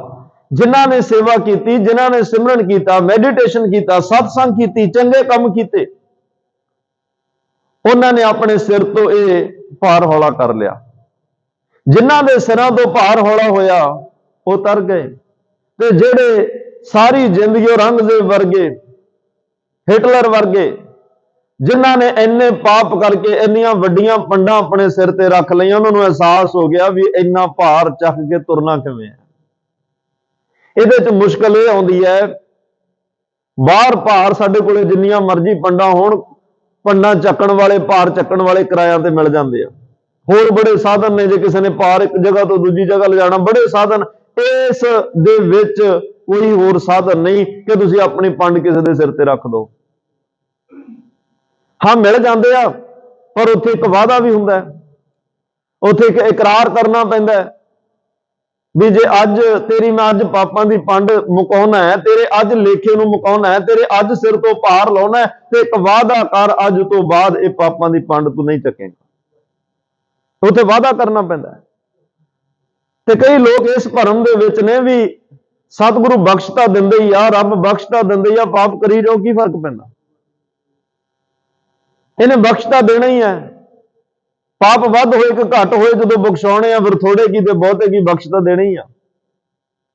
ਉਹ ਬਖਸ਼ਾਉਣ ਤੋਂ ਬਾਅਦ ਵੀ ਜੇ ਗੁਰੂ ਬਖਸ਼ ਦੇ, ਉਸ ਤੋਂ ਬਾਅਦ ਵੀ ਨਹੀਂ ਉਹ ਪਾਪ ਕਰਨੋਂ ਹਟਦੇ। ਭਾਈ ਸਾਹਿਬ ਭਾਈ ਵੀਰ ਸਿੰਘ ਉਹਨਾਂ ਦੇ ਜੀਵਨ 'ਚ ਇੱਕ ਬੜੀ ਪਿਆਰੀ ਗਾਥਾ ਹੈ। ਉਹਨਾਂ ਕੋਲ ਕੋਈ ਜਿਗਿਆਸੂ ਆਉਂਦਾ ਹੈ, ਚਲੋ ਜੋ ਗਲਤੀਆਂ, ਜੋ ਮਾੜੇ ਕਰਮ, ਜੋ ਵੀ ਉਹਦੀ ਸੁਸਾਇਟੀ ਆ ਉਹ ਚੰਗੀ ਨਹੀਂ, ਮਾੜੀ ਲਾਈਨ ਆ, ਮਾੜੇ ਕਰਮ ਆ, ਉੱਥੇ ਪਾਪਾਂ ਦਾ ਹੋਣਾ ਸੁਭਾਵਿਕ ਹੈ। ਉਹਨੇ ਕਿਹਾ ਜੀ ਆ ਮੇਰੇ ਦੁੱਖ ਨੇ ਜੀਵਨ 'ਚ, ਤੁਸੀਂ ਅਰਦਾਸ ਕਰੋ, ਤੁਸੀਂ ਰੱਬ ਦੀ ਬਖਸ਼ੀ ਰੂਹ ਹੋ। ਮੈਂ ਵੀ ਬੇਨਤੀ ਕਰਾਂ, ਭਾਈ ਵੀਰ ਸਿੰਘ ਸਾਹਿਬ ਇਕੱਲੇ ਕਵੀ ਨਹੀਂ, ਉਹਨਾਂ ਦਾ ਆਤਮਿਕ ਜੀਵਨ ਬਹੁਤ ਉੱਚਾ ਹੈ। ਕਦੇ ਉਹਨਾਂ ਦੇ ਨਾ ਦੋ ਜਿਹੜੇ ਹੈਗੇ ਨੇ, ਇੱਕ ਕਲਗੀਧਰ ਚਮਤਕਾਰ, ਇੱਕ ਗੁਰੂ ਨਾਨਕ ਚਮਤਕਾਰ, ਇਹ ਜ਼ਰੂਰ ਪੜ੍ਹਿਓ। ਹੋ ਸਕਦਾ 1 2 3 ਵਾਰ ਸਮਝ ਨਾ ਆਉਣ, ਫਿਰ ਪੜ੍ਹਿਓ। ਉਹਨਾਂ ਦਾ ਇੱਕ ਗੁਰਮੁਖ ਜੀਵਨ ਆਉਂਦਾ, ਉਹਨੂੰ ਵੀ ਪੜ੍ਹਿਓ, ਬੜਾ ਕੁਝ ਮਿਲੇਗਾ, ਬੜਾ ਕੁਝ। ਸੰਤ ਬਾਬਾ ਹਰਨਾਮ ਸਿੰਘ ਰਾਮਪੁਰ ਖੇੜੇ ਵਾਲੇ ਹਰ ਰੋਜ਼ ਇੱਕ ਸਿੱਖ ਤੋਂ, ਸੇਵਾਦਾਰ ਤੋਂ, ਕਦੇ ਗੁਰੂ ਨਾਨਕ ਚਮਤਕਾਰ ਦਾ ਇੱਕ ਅਧਿਆਇ ਸੁਣਦੇ ਆ, ਕਦੇ ਗੁਰੂ ਕਲਗੀਧਰ ਦਾ ਇੱਕ ਅਧਿਆਇ ਸੁਣਦੇ ਆ, ਹਰ ਰੋਜ਼ ਸੁਣਦੇ ਆ। ਉਹਦੇ ਚੋਂ ਗੁਰੂ ਨਾਨਕ ਦੇ ਦਰਸ਼ਨ ਹੁੰਦੇ ਆ, ਗੁਰੂ ਗੋਬਿੰਦ ਸਿੰਘ ਮਹਾਰਾਜ ਦੇ ਦਰਸ਼ਨ ਹੁੰਦੇ ਆ। ਭਾਈ ਵੀਰ ਸਿੰਘ ਨੇ ਕਿਹਾ ਜੀ ਆਹ ਦੁੱਖ ਨੇ ਜੀਵਨ 'ਚ, ਕਿਰਪਾ ਕਰੋ, ਤੁਸੀਂ ਰੱਬ ਦੀ ਬਖਸ਼ੀ ਰੂਹ ਸਿਰ ਤੇ ਹੱਥ ਰੱਖੋ, ਮੇਰੇ ਦੁੱਖਾਂ ਦਾ ਨਾਸ਼ ਹੋ ਜਾਏ। ਭਾਈ ਵੀਰ ਸਿੰਘ ਕਹਿੰਦੇ ਮੈਂ ਕੋਈ ਇਹੋ ਜਿਹਾ ਜਾਦੂਗਰ ਨਹੀਂ ਵੀ ਸਿਰ ਤੇ ਹੱਥ ਰੱਖਾਂ ਤੇ ਤੇਰੇ ਦੁੱਖ ਖਤਮ ਹੋ ਜਾਣ। ਹਾਂ, ਮੇਰਾ ਜ਼ੋਰ ਗੁਰੂ ਨਾਨਕ ਸਾਹਿਬ ਤੱਕ ਹੈ, ਮੇਰੀਆਂ ਅਰਦਾਸਾਂ ਗੁਰੂ ਨਾਨਕ ਸਾਹਿਬ ਤੱਕ ਨੇ। ਆ ਮੇਰੇ ਨਾਲ ਆਪਾਂ ਅਰਦਾਸ ਕਰਦੇ ਹਾਂ, ਗੁਰੂ ਕਿਰਪਾ ਕਰੇਗਾ। ਬੜੀ ਭਾਵਨਾ ਨਾਲ ਅਰਦਾਸ ਕੀਤੀ, ਚਲੋ ਉਹਦਾ ਮਸਲਾ ਹੱਲ ਹੋ ਗਿਆ, ਮਸਲਾ ਹੱਲ ਹੋ ਗਿਆ। ਉਹਨੇ ਕਿਹਾ ਵੀ ਇਹ ਤਾਂ ਬੜਾ ਸੌਖਾ ਕੰਮ ਹੈ, ਕੋਈ ਗੱਲ ਨਹੀਂ, ਪਾਪ ਜਿੰਨੇ ਮਰਜ਼ੀ ਹੋਣ, ਭਾਈ ਵੀਰ ਸਿੰਘ ਸਾਹਿਬ ਵਰਗੇ ਕੋਈ ਇਹੋ ਜਿਹੀ ਰੱਬੀ ਰੂਹ ਕੋਲ ਜਾਓ, ਅਰਦਾਸ ਕਰਾਓ ਤੇ ਲੇਖਾ ਬਰਾਬਰ। ਉਹੀ ਪਾਪ ਕਰਨੇ ਫਿਰ ਸ਼ੁਰੂ ਕਰ ਦਿੱਤੇ, ਉਹੀ ਮਾੜੇ ਕਰਮ ਕਰਨੇ ਫਿਰ ਸ਼ੁਰੂ ਕਰ ਦਿੱਤੇ। ਤੇ ਜਦੋਂ ਮਾੜੇ ਕੰਮ ਕਰਾਂਗੇ ਫਿਰ ਉਹਦਾ ਰਿਜ਼ਲਟ ਤਾਂ ਆਉਣਾ ਹੀ ਆ ਨਾ। ਫਿਰ ਦੁੱਖ, ਪਾਪ, ਕਲੇਸ਼, ਆਦ ਵਿਆਦ ਉਪਾਦ, ਤਿੰਨੇ ਤਾਪ। ਜਦੋਂ ਇਹ 5 ਅੰਦਰਲੇ 6 ਚੱਕਰ, 5 ਤੱਤ ਇਹ ਡਿਸਟਰਬ ਹੁੰਦੇ ਆ, ਫਿਰ ਇਨਸਾਨ ਆਦ ਵਿਆਦ ਉਪਾਦ ਤਿੰਨੇ ਰੋਗਾਂ ਵਿੱਚ ਗ੍ਰਸਤ ਹੋ ਜਾਂਦਾ ਹੈ। ਮਨ ਵੀ ਡਿਸਟਰਬ, ਆਤਮਾ ਵੀ ਡਿਸਟਰਬ, ਸਰੀਰ ਵੀ, ਇਹ ਤਿੰਨੇ ਹੀ ਬੈਲੈਂਸ ਵਿਗੜ ਜਾਂਦਾ ਹੈ। ਔਰ ਪ੍ਰਮਾਤਮਾ ਦੇ ਨਾਮ ਵਿੱਚ ਐਡੀ ਤਾਕਤ ਹੈ, ਜਦੋਂ ਕੋਈ ਸਿਮਰਨ ਕਰਦਾ ਹੈ, ਡੂੰਘਾਈ 'ਚ ਮੈਡੀਟੇਸ਼ਨ ਕਰਦਾ। ਮੈਂ ਵਾਰ-ਵਾਰ ਬੇਨਤੀ ਕਰ ਰਿਹਾ ਆਪ ਜੀ ਨੂੰ ਕਿ ਗੱਲ ਉਹੀ ਕਰਨੀ ਚਾਹੀਦੀ ਹੈ ਜਿੱਥੇ ਕਿਤੇ ਕੋਈ ਮਾੜਾ ਮੋਟਾ ਤਜਰਬਾ ਹੋਇਆ ਹੋਵੇ। ਕੱਲੀਆਂ ਕਿਤਾਬਾਂ ਪੜ੍ਹ ਕੇ ਵੀ ਗੱਲਾਂ ਨਹੀਂ ਹੁੰਦੀਆਂ। ਕਥਾ ਤਾਂ ਹੈ ਹੀ, ਸਭ ਤੋਂ ਉੱਤਮ ਹਰ ਕੀ ਕਥਾ ਹੈ, ਸਭ ਤੋਂ ਸਰਵੋਤਮ ਹੈ ਰੱਬ ਦੀ ਗੱਲ ਕਰਨੀ, ਪ੍ਰਮਾਤਮਾ ਦੀ ਕਥਾ ਕਰਨੀ, ਉਸ ਵਾਹਿਗੁਰੂ ਦੇ ਗੁਣ ਗਾਉਣੇ। ਪਰ ਉਹ ਕੱਲੀਆਂ ਸਟੇਜ ਤੇ ਸੁਣਾਉਣ ਵਾਸਤੇ ਨਹੀਂ ਹੁੰਦੀਆਂ, ਉਹ ਕਰਨ ਵਾਸਤੇ ਵੀ ਹੁੰਦੀਆਂ ਨੇ। ਉਸ ਰਾਹ ਤੇ ਆਪ ਵੀ ਤੁਰਨਾ, ਜੋ ਮਰਿਆਦਾ ਤਾਂ ਸਾਰਿਆਂ ਲਈ ਇੱਕੋ ਹੀ ਹੈ ਨਾ। ਇਹ ਥੋੜਾ ਵੀ ਸਟੇਜ ਤੇ ਬੋਲਣ ਵਾਲਿਆਂ ਵਾਸਤੇ ਕੋਈ ਅਲਾਉਡ ਹੀ ਨਹੀਂ ਵੀ ਤੂੰ ਅੰਮ੍ਰਿਤ ਵੇਲੇ ਤੂੰ ਨਹੀਂ ਉੱਠਣਾ, ਤੈਨੂੰ ਛੁੱਟੀ ਆ, ਤੂੰ ਨਿਤਨੇਮ ਨਹੀਂ ਕਰਨਾ। ਉਹਨੂੰ ਤਾਂ ਉਸ ਤੋਂ ਵੀ ਪਹਿਲਾਂ ਤੇ ਜ਼ਿਆਦਾ ਕਰਨਾ, ਕਿਉਂਕਿ ਉਹਦੀ ਜ਼ਿੰਮੇਵਾਰੀ ਬੜੀ ਵੱਡੀ ਹੈ। ਉਹਨੇ ਅੱਗੇ ਦੱਸਣਾ, ਦੱਸੇਗਾ ਤਾਂ ਹੀ, ਜੇ ਕੁਛ ਕਰਿਆ ਹੋਏਗਾ, ਨਹੀਂ ਤਾਂ ਅਵਰ ਉਪਦੇਸ਼ ਹੈ ਆਪ ਨਾ ਕਰੇ, ਆਵਤ ਜਾਵਤ ਜਨਮੈ ਮਰੈ। ਇੱਕ ਮੈਂ ਕਿਤੇ ਸ਼ਾਇਦ ਲਿਖਿਆ ਪੜਿਆ ਸੀ, ਗੁਰੂ ਤੇਗ ਬਹਾਦਰ ਸਾਹਿਬ ਕੋਲੇ ਕਮਾਈ ਆਈ ਕਿ ਜੀ ਮੇਰਾ ਬੱਚਾ ਗੁੜ ਬਹੁਤ ਖਾਂਦਾ, ਤੁਸੀਂ ਕਹੋ। ਮਹਾਰਾਜ ਕਹਿੰਦੇ ਅਗਲੇ ਹਫ਼ਤੇ ਆਇਓ। ਉਹ ਅਗਲੇ ਹਫ਼ਤੇ ਗਏ, ਕਹਿਣ ਲੱਗੀ ਸਤਿਗੁਰੂ ਤੁਸੀਂ ਬੁਲਾਇਆ ਸੀ, ਬੱਚਾ ਗੁੜ ਖਾਂਦਾ, ਇਹਨੂੰ ਹਟਾਓ। ਮਹਾਰਾਜ ਕਹਿੰਦੇ ਬੇਟਾ ਗੁੜ ਜ਼ਿਆਦਾ ਨਹੀਂ ਖਾਈਦਾ, ਦੰਦ ਵੀ ਖਰਾਬ ਹੁੰਦੇ ਆ, ਹੋਰ ਬਿਮਾਰੀਆਂ ਲੱਗਣ ਦਾ ਡਰ ਹੈ, ਤੂੰ ਛੱਡ ਦਿਓ। ਕਹਿੰਦੀ ਆਹ ਗੱਲ ਪਿਛਲੇ ਹਫਤੇ ਕਹਿ ਦੇਣੀ ਸੀ। ਫਿਰ ਮੈਨੂੰ ਦੁਬਾਰੇ ਬੁਲਾਇਆ, ਮਹਾਰਾਜ ਕਹਿੰਦੇ ਪਿਛਲੇ ਹਫਤੇ ਮੈਂ ਆਪ ਖਾਂਦਾ ਸੀ। ਪਹਿਲਾਂ ਮੈਂ ਆਪ ਆਪਣੇ ਆਪ ਨੂੰ ਰੋਕਿਆ ਕਿ ਮੈਂ ਕਿਸੇ ਨੂੰ ਕਹਿਣਾ, ਪਹਿਲਾਂ ਆਪ ਆਪਣੇ ਆਪ ਨੂੰ ਰੋਕਾਂ। ਜਦੋਂ ਇਹ ਚੱਕਰ ਔਰ ਪੰਜ ਤੱਤ ਇਹ ਡਿਸਟਰਬ ਹੁੰਦੇ ਆ ਤਾਂ ਆਦ ਵਿਆਦ ਉਪਾਦ ਤਿੰਨੇ ਰੋਗ ਲੱਗਦੇ। ਇਹਨਾਂ ਰੋਗਾਂ ਦੇ ਵੀ ਵੱਡੇ ਪਰਿਵਾਰ ਨੇ ਪਿੱਛੇ। ਤੁਸੀਂ ਅੱਜ ਵੇਖੋ ਕਿਸੇ ਨੂੰ ਸ਼ੂਗਰ ਹੋਵੇ, ਸ਼ੂਗਰ ਦੇ ਪਿੱਛੇ ਕਿੰਨੀਆਂ ਬਿਮਾਰੀਆਂ ਆ ਜਾਂਦੀਆਂ। ਬੀਪੀ ਹੋਵੇ, ਬੀਪੀ ਦੇ ਪਿੱਛੇ ਕਿੰਨੀਆਂ ਬਿਮਾਰੀਆਂ। ਕੋਈ ਹੋਰ ਬਿਮਾਰੀ ਲੱਗ ਜਾਏ, ਉਹ ਇੱਕ ਪਰਿਵਾਰ ਹੈ ਨਾ ਉਹਨਾਂ ਦਾ ਵੀ ਪਿੱਛੇ। ਇੱਕ ਵੱਡਾ ਪਰਿਵਾਰ ਉਹ ਬਿਮਾਰੀਆਂ ਦਾ ਘੇਰਾ ਪਾ ਲੈਂਦਾ, ਤੇ ਜਦੋਂ ਘੇਰਾ ਬਹੁਤਾ ਪੈ ਜਾਏ ਉਦੋਂ ਫਿਰ ਡਾਕਟਰ ਕਹਿੰਦਾ ਜੀ ਮਾਫੀ ਦਿਓ, ਬਸ ਰੱਬ ਅੱਗੇ ਅਰਦਾਸ ਕਰੋ। ਹੁਣ ਮੇਰੀ ਸਾਇੰਸ ਜਵਾਬ ਦੇ ਗਈ। ਇੰਨਾ ਜ਼ੋਰ ਚੜਾ ਦਿੰਦੇ ਆ। ਪਰ ਜਿਨ੍ਹਾਂ ਨੇ ਮੈਡੀਟੇਸ਼ਨ ਕੀਤਾ ਉਹ ਕਹਿੰਦੇ ਸਿਮਰਨ ਕਰੋ, ਡੂੰਘਾਈ ਵਿੱਚ ਜਾਂਦੇ ਜਾਂਦੇ ਇਹ ਚੱਕਰ ਤੁਹਾਡੇ ਠੀਕ ਹੁੰਦੇ ਜਾਣਗੇ, ਪੰਜ ਤੱਤ ਬੈਲੈਂਸ ਵਿੱਚ ਆਉਂਦੇ ਜਾਣਗੇ। ਤੁਹਾਡਾ ਜਿਹੜਾ ਮਨ ਹੈ, ਤੁਹਾਡੀ ਆਤਮਕ, ਤੁਹਾਡਾ ਦਿਮਾਗੀ, ਇਹ ਸਾਰਾ ਕੁਝ ਬੈਲੈਂਸ ਹੁੰਦਾ ਜਾਏਗਾ। ਅੱਗੇ ਜਿਹੜੀਆਂ ਪੰਜੀ ਪ੍ਰਕਿਰਤੀਆਂ ਉਹ ਠੀਕ ਹੋ ਜਾਣਗੀਆਂ। ਜਦੋਂ ਸਾਰਾ ਕੁਝ ਠੀਕ ਹੋ ਗਿਆ, ਇਸੇ ਨੂੰ ਕਹਿੰਦੇ ਆ ਸਰਬ ਰੋਗ ਕਾ ਔਖਦ ਨਾਮ। ਇਸੇ ਨੂੰ ਮਹਾਰਾਜ ਕਹਿੰਦਾ ਦੁੱਖ ਭੰਜਨ ਤੇਰਾ ਨਾਮ ਜੀ, ਦੁੱਖ ਭੰਜਨ ਤੇਰਾ ਨਾਮ। ਐਵੇਂ ਇਹ ਦੁੱਖ ਰੋਗ ਸੰਤਾਪ ਪੁੱਤਰੇ ਸੁਣੀ ਸੱਚੀ ਬਾਣੀ। ਇਸ ਐਡੇ ਵੱਡੇ ਤਜਰਬੇ ਦੇ ਨਾਲ ਇਹ ਜਾ ਕੇ ਇਨਸਾਨ ਆਤਮਿਕ, ਮਾਨਸਿਕ, ਸਰੀਰਕ ਤੌਰ ਤੇ ਤੰਦਰੁਸਤ ਹੁੰਦਾ ਹੈ। ਇਸ ਤਰੀਕੇ ਦੇ ਨਾਲ ਜਦੋਂ ਕੋਈ ਤੁਰਦਾ, ਪਰ ਤੁਰਨਾ ਪਏਗਾ। ਮੈਂ ਵਾਰ-ਵਾਰ ਬੇਨਤੀ ਕਰਾਂ, ਇਹ ਕੋਈ ਇਦਾਂ ਦੀ ਦਵਾਈ, ਮੈਡੀਸਨ, ਇੰਜੈਕਸ਼ਨ ਨਹੀਂ ਵੀ ਕਿਤੇ ਜਾ ਕੇ ਲਵਾਇਆ ਤੇ ਸਾਡੇ ਅੰਦਰ ਸਾਰੇ ਚੱਕਰ ਦੇ ਸਭ ਕੁਝ ਠੀਕ ਹੋ ਜਾਏ। ਮਿਹਨਤ ਆਪ ਨੂੰ ਕਰਨੀ ਪਏਗੀ। ਭੁੱਖ ਲੱਗੀ ਤੋਂ ਜੇ ਰੋਟੀ ਆਪ ਖਾਂਦੇ ਆ, ਪਾਣੀ, ਪਿਆਸ ਲੱਗੀ ਤੋਂ ਪਾਣੀ ਆਪ ਪੀਂਦੇ ਆ, ਬਿਮਾਰ ਹੋਏ ਤੋਂ ਦਵਾਈ ਅਸੀਂ ਆਪ ਖਾਂਦੇ ਆ। ਤੇ ਇਹ ਵੀ ਨਹੀਂ ਕਦੇ ਹੋਇਆ, ਇਹ ਵੀ ਨਹੀਂ ਕਦੇ ਹੋਇਆ ਕਿ ਤੁਸੀਂ ਫੀਸ ਆਪਣੇ ਬੱਚੇ ਦੀ ਭਰੋ, ਤੁਹਾਡੇ ਬੱਚੇ ਦੀ ਥਾਂ ਕੋਈ ਹੋਰ ਬੱਚਾ ਸਕੂਲ ਪੜ੍ਹਿਆ ਹੋਵੇ। ਇਹ ਵੀ ਨਹੀਂ ਹੋਇਆ। ਜਿੰਨਾ ਮਰਜ਼ੀ ਕੋਈ ਅਮੀਰ ਪੈਸੇ ਵਾਲਾ ਹੋਵੇ, ਇਦਾਂ ਤਾਂ ਨਹੀਂ ਹੁੰਦਾ ਵੀ ਉਹ ਫੀਸ ਭਰਦਾ ਹੈ ਆਪਣੇ ਬੱਚੇ ਦੀ ਤੇ ਉਹਦੀ ਥਾਂ ਤੇ ਨੌਕਰ ਨੂੰ ਭੇਜਦੇ ਵੀ ਤੂੰ ਪੜ੍ਹ ਵੀ ਇਹਦੀ ਜਗ੍ਹਾ ਤੇ ਆ। ਪੜ੍ਹਨ ਉਹਨੂੰ ਆਪ ਜਾਣਾ ਪੈਣਾ, ਮਿਹਨਤ ਉਹਨੂੰ ਆਪ ਕਰਨੀ ਪੈਣੀ ਆ, ਤਾਂ ਕੋਈ ਸਰਟੀਫਿਕੇਟ ਮਿਲਣਾ, ਤਾਂ ਕੋਈ ਡਿਗਰੀ ਮਿਲਣੀ ਆ। ਤੇ ਉਹ ਡਿਗਰੀ ਤੇ ਉਹ ਸਰਟੀਫਿਕੇਟ ਦੇ ਆਧਾਰ ਤੇ ਕੋਈ ਉੱਚੀ ਪਦਵੀ ਤੇ ਬੈਠੇਗਾ। ਖੈਰ ਭਾਈ ਵੀਰ ਸਿੰਘ ਸਾਹਿਬ ਨੇ ਅਰਦਾਸ ਕੀਤੀ, ਉਹ ਜਗਿਆਸੂ ਠੀਕ ਹੋਇਆ ਤਾਂ ਉਹਨੇ ਫਿਰ ਉਹੀ ਕੰਮ ਸ਼ੁਰੂ ਕੀਤੇ। ਫਿਰ ਦੁੱਖ ਨੇ ਤਾਂ ਆਉਣਾ ਹੀ ਸੀ ਨਾ। ਜਦੋਂ ਦੁੱਖਾਂ ਵਾਲੇ ਕੰਮ, ਦੁੱਖ ਦਾ ਮੁੱਢ ਕੀ ਹੈ? ਦੁੱਖ ਤਦੇ ਜਾਂ ਵਿਸਰ ਜਾਵੇ। ਦੁੱਖ ਉੱਥੋਂ ਸ਼ੁਰੂ ਹੁੰਦਾ ਜਦੋਂ ਰੱਬ ਭੁੱਲਦਾ। ਔਰ ਸਾਡੇ ਜਿਹੜੇ ਰੋਗ ਲੱਗਦੇ ਆ, ਇਹਦੇ ਪਿੱਛੇ ਇਹਦਾ ਬੇਸ ਕੀ ਹੈ? ਜਦੋਂ ਔਗਣ, ਵਿਕਾਰ ਇਹ ਇੰਨਾ ਪਰੇਸ਼ਾਨ, ਤੰਗ ਕਰਨ, ਇਹਨਾਂ ਦਾ ਬੇਸ ਕੀ ਹੈ? ਜਦੋਂ ਮਨ, ਆਤਮਾ ਇਹ ਡਿਸਟਰਬ ਹੋਣ, ਇਹ ਸ਼ੁਰੂ ਕਿੱਥੋਂ ਹੁੰਦਾ ਸਾਰਾ ਕੁਝ? ਵੈਸੇ ਤਾਂ ਸਾਰਿਆਂ ਦਾ ਕਾਰਨ ਮੁੱਢ ਇੱਕੋ ਹੀ ਲੱਭੇਗਾ ਕਿ ਜਿਵੇਂ ਜਿਵੇਂ ਇਨਸਾਨ ਰੱਬ ਤੋਂ ਦੂਰ ਜਾ ਰਿਹਾ, ਉਵੇਂ ਉਵੇਂ ਸਾਰੇ ਤਰ੍ਹਾਂ ਦੇ ਦੁੱਖ ਘਿਰਦੇ ਆ ਰਹੇ ਆ, ਸਾਰੇ ਤਰ੍ਹਾਂ ਦੇ ਰੋਗ ਘੇਰਦੇ ਆ ਰਹੇ ਆ। ਕਈ ਵਾਰ ਬਾਹਰੋਂ ਅਗਲੇ ਕਹਿਣਗੇ ਜੀ ਇਦਾਂ ਦਾ ਤੁਸੀਂ ਸ਼ਾਕਾਹਾਰੀ ਭੋਜਨ ਖਾਓ, ਦਾਣਾ ਸਬਜ਼ੀਆਂ ਉਬਾਲ ਕੇ ਖਾਓ, ਜ਼ਿਆਦਾ ਤੜਕੇ ਨਾ ਲਾਓ, ਜ਼ਿਆਦਾ ਅਚਾਰ ਨਾ ਖਾਓ ਕਿਉਂਕਿ ਵਿਕਾਰ ਹਾਵੀ ਹੁੰਦੇ ਆ, ਇਦਾਂ ਦਾ ਭੋਜਨ ਖਾਓ ਵਿਕਾਰ ਦਬ ਜਾਣਗੇ। ਇਹਦਾ ਮਤਲਬ ਜਿੱਦੇ ਤੜਕੇ ਵਾਲੀ ਦਾਲ ਖਾਣੀ ਪੈ ਗਈ ਉਹ ਫੇਰ ਆ ਜਾਣਗੇ। ਫੇਰ ਗੱਲ ਉੱਥੇ ਦੀ ਉੱਥੇ ਆ ਗਈ। ਇਹਦਾ ਕੋਈ ਪ੍ਰਾਪਤੀ ਨਾ ਹੋਈ। ਜੇ ਕੋਈ ਬੰਦਾ ਅੱਜ ਬਿਮਾਰੀ ਕਰਕੇ ਕਮਜ਼ੋਰ ਹੋਇਆ ਪਿਆ ਤੇ ਉਹ ਕਵੇ ਜੀ ਆਪਾਂ ਨਹੀਂ ਕਿਸੇ ਨੂੰ ਕੁਝ ਕਹਿੰਦੇ, ਸ਼ਾਂਤੀ 'ਚ ਰਹਿਣਾ, ਕਮਜ਼ੋਰ ਹੀ ਇੰਨਾ ਕਹਿਣ ਜੋਗਾ ਹੈ ਹੀ ਨਹੀਂ। ਇਹ ਕਮਜ਼ੋਰੀ ਨਹੀਂ ਆ, ਇਹ ਤਾਂ ਤੇਰੇ ਸਰੀਰ, ਤੇਰੀ ਕਮੀ ਹੈ ਕਿ ਤਾਕਤ ਘਟ ਗਈ। ਮਹਾਰਾਜ ਨੇ ਜੋਗੀਆਂ ਸਿੱਧਾਂ ਨੂੰ ਵੀ ਤਾਂ ਇਹੀ ਕਿਹਾ ਸੀ ਕਿ ਤੁਸੀਂ ਅੰਨ ਛੱਡ ਦਿੱਤਾ, ਤੁਸੀਂ ਪੌਸ਼ਟਿਕ ਖੁਰਾਕਾਂ ਛੱਡ ਦਿੱਤੀਆਂ, ਤੁਹਾਡੇ ਸਰੀਰ ਕਮਜ਼ੋਰ ਹੋ ਗਏ। ਕਮਜ਼ੋਰ ਮਨ, ਜਦੋਂ ਸਰੀਰ ਕਮਜ਼ੋਰ ਹੋ ਜਾਏ, ਇਹਦੇ ਵਿੱਚੋਂ ਜਦੋਂ ਕਮਜ਼ੋਰ ਹੋ ਕੇ ਮਨ ਨਿਰਾਸ਼ ਹੋਏਗਾ। ਨਿਰਾਸ਼ਤਾ ਦੇ ਵਿੱਚੋਂ ਕਦੇ ਵੀ ਕੋਈ ਖੁਸ਼ੀਆਂ ਵਾਲੀਆਂ ਗੱਲਾਂ ਨਹੀਂ ਨਿਕਲਦੀਆਂ, ਕੋਈ ਕੁਝ ਵੀ ਚੰਗਾ ਕਰਨ ਦੀ ਗੱਲ ਨਹੀਂ ਨਿਕਲੀ। ਤੁਸੀਂ ਸਮਝਦੇ ਹੋ ਵੀ ਸ਼ਾਇਦ ਅਸੀਂ ਸਾਰਾ ਕੁਝ ਵਸ 'ਚ ਕਰ ਲਿਆ। ਤੁਸੀਂ ਖੁਰਾਕ ਖਾਓ ਤੇ ਤੁਹਾਨੂੰ ਪਤਾ ਲੱਗ ਜਾਣਾ ਵਸ 'ਚ ਹੋਇਆ ਕਿ ਨਹੀਂ ਹੋਇਆ। ਇਹਦਾ ਤੁਸੀਂ ਸਰੀਰ ਨੂੰ ਤੰਗ ਕਰ ਕਰਕੇ ਇਹਨੂੰ ਕਮਜ਼ੋਰ ਕੀਤਾ। ਮਨ ਤਾਂ ਜਿਉਂਦਾ ਤੇ ਹੋਈ ਹੈ, ਮਨ ਕਮਜ਼ੋਰ ਨਹੀਂ ਹੋਇਆ, ਉਦੋਂ ਉਵੇਂ ਦਾ ਉਵੇਂ ਹੀ ਖੜਾ ਹੈ। ਮਨ ਨੇ ਵਿਕਾਰਾਂ ਕਰਨੀਆਂ, ਔਗਣਾ ਕਰਨੀਆਂ ਕਮਜ਼ੋਰ ਹੋਣਾ ਸਿਮਰਨ ਦੇ ਨਾਲ, ਮੈਡੀਟੇਸ਼ਨ ਨਾਲ। ਇਹ ਮਨ ਵਸ ਤਾਂ ਆਉਂਦਾ ਜਦੋਂ ਇਹਦੇ ਕੋਲ ਬਾਣੀ ਪਹੁੰਚਦੀ ਹੈ, ਇਹਦੇ ਕੋਲੇ ਸਿਮਰਨ ਪਹੁੰਚਦਾ, ਇਹਦੇ ਕੋਲੇ ਇਹਨੂੰ ਵਾਰ-ਵਾਰ ਤੁਸੀਂ ਪਿੰਚ ਕਰਦੇ ਹੋ ਮਨ ਦੇ ਉੱਪਰ, ਵਾਰ-ਵਾਰ ਕਦੇ ਵਾਹਿਗੁਰੂ ਕਹਿੰਦੇ ਹੋ, ਕਦੇ ਸਤਨਾਮ ਕਹਿੰਦੇ ਹੋ, ਕਦੇ ਮੂਲ ਮੰਤਰ। ਮਨ ਨੂੰ ਜਦੋਂ ਵਾਰ-ਵਾਰ ਚੋਟ ਵੱਜਦੀ ਹੈ ਉਦੋਂ ਇਹ ਮੁੜਨਾ ਸ਼ੁਰੂ ਹੁੰਦਾ ਹੈ। ਉੱਤੋਂ ਨਹੀਂ, ਮਨ ਤੱਕ, ਅੱਖਾਂ ਬੰਦ ਕਰਕੇ ਅੰਦਰ ਤੱਕ ਜਾਣਾ ਹੋਏਗਾ, ਫਿਰ ਇਹਨੇ ਵਸ ਵਿੱਚ ਆਉਣਾ। ਖੈਰ ਉਹ ਜਗਿਆਸੂ ਨੇ ਦੁਆਰਾ ਪਾਪ ਕੀਤੇ, ਉਹੀ ਕੰਮ ਕੀਤੇ, ਦੁੱਖ ਲੱਗੇ, ਦੁਆਰਾ ਫਿਰ ਆ ਗਿਆ, ਕਹਿੰਦਾ ਜੀ ਫਿਰ ਉਹੀ ਦੁੱਖ, ਅਰਦਾਸ ਕਰੋ। ਭਾਈ ਵੀਰ ਸਿੰਘ ਸਾਹਿਬ ਕਹਿੰਦੇ ਤੁਸੀਂ ਧੋਬੀ ਤੋਂ ਕੱਪੜੇ ਧਵਾਉਂਦੇ ਹੋ? ਕਹਿੰਦੇ ਜੀ ਹਾਂ।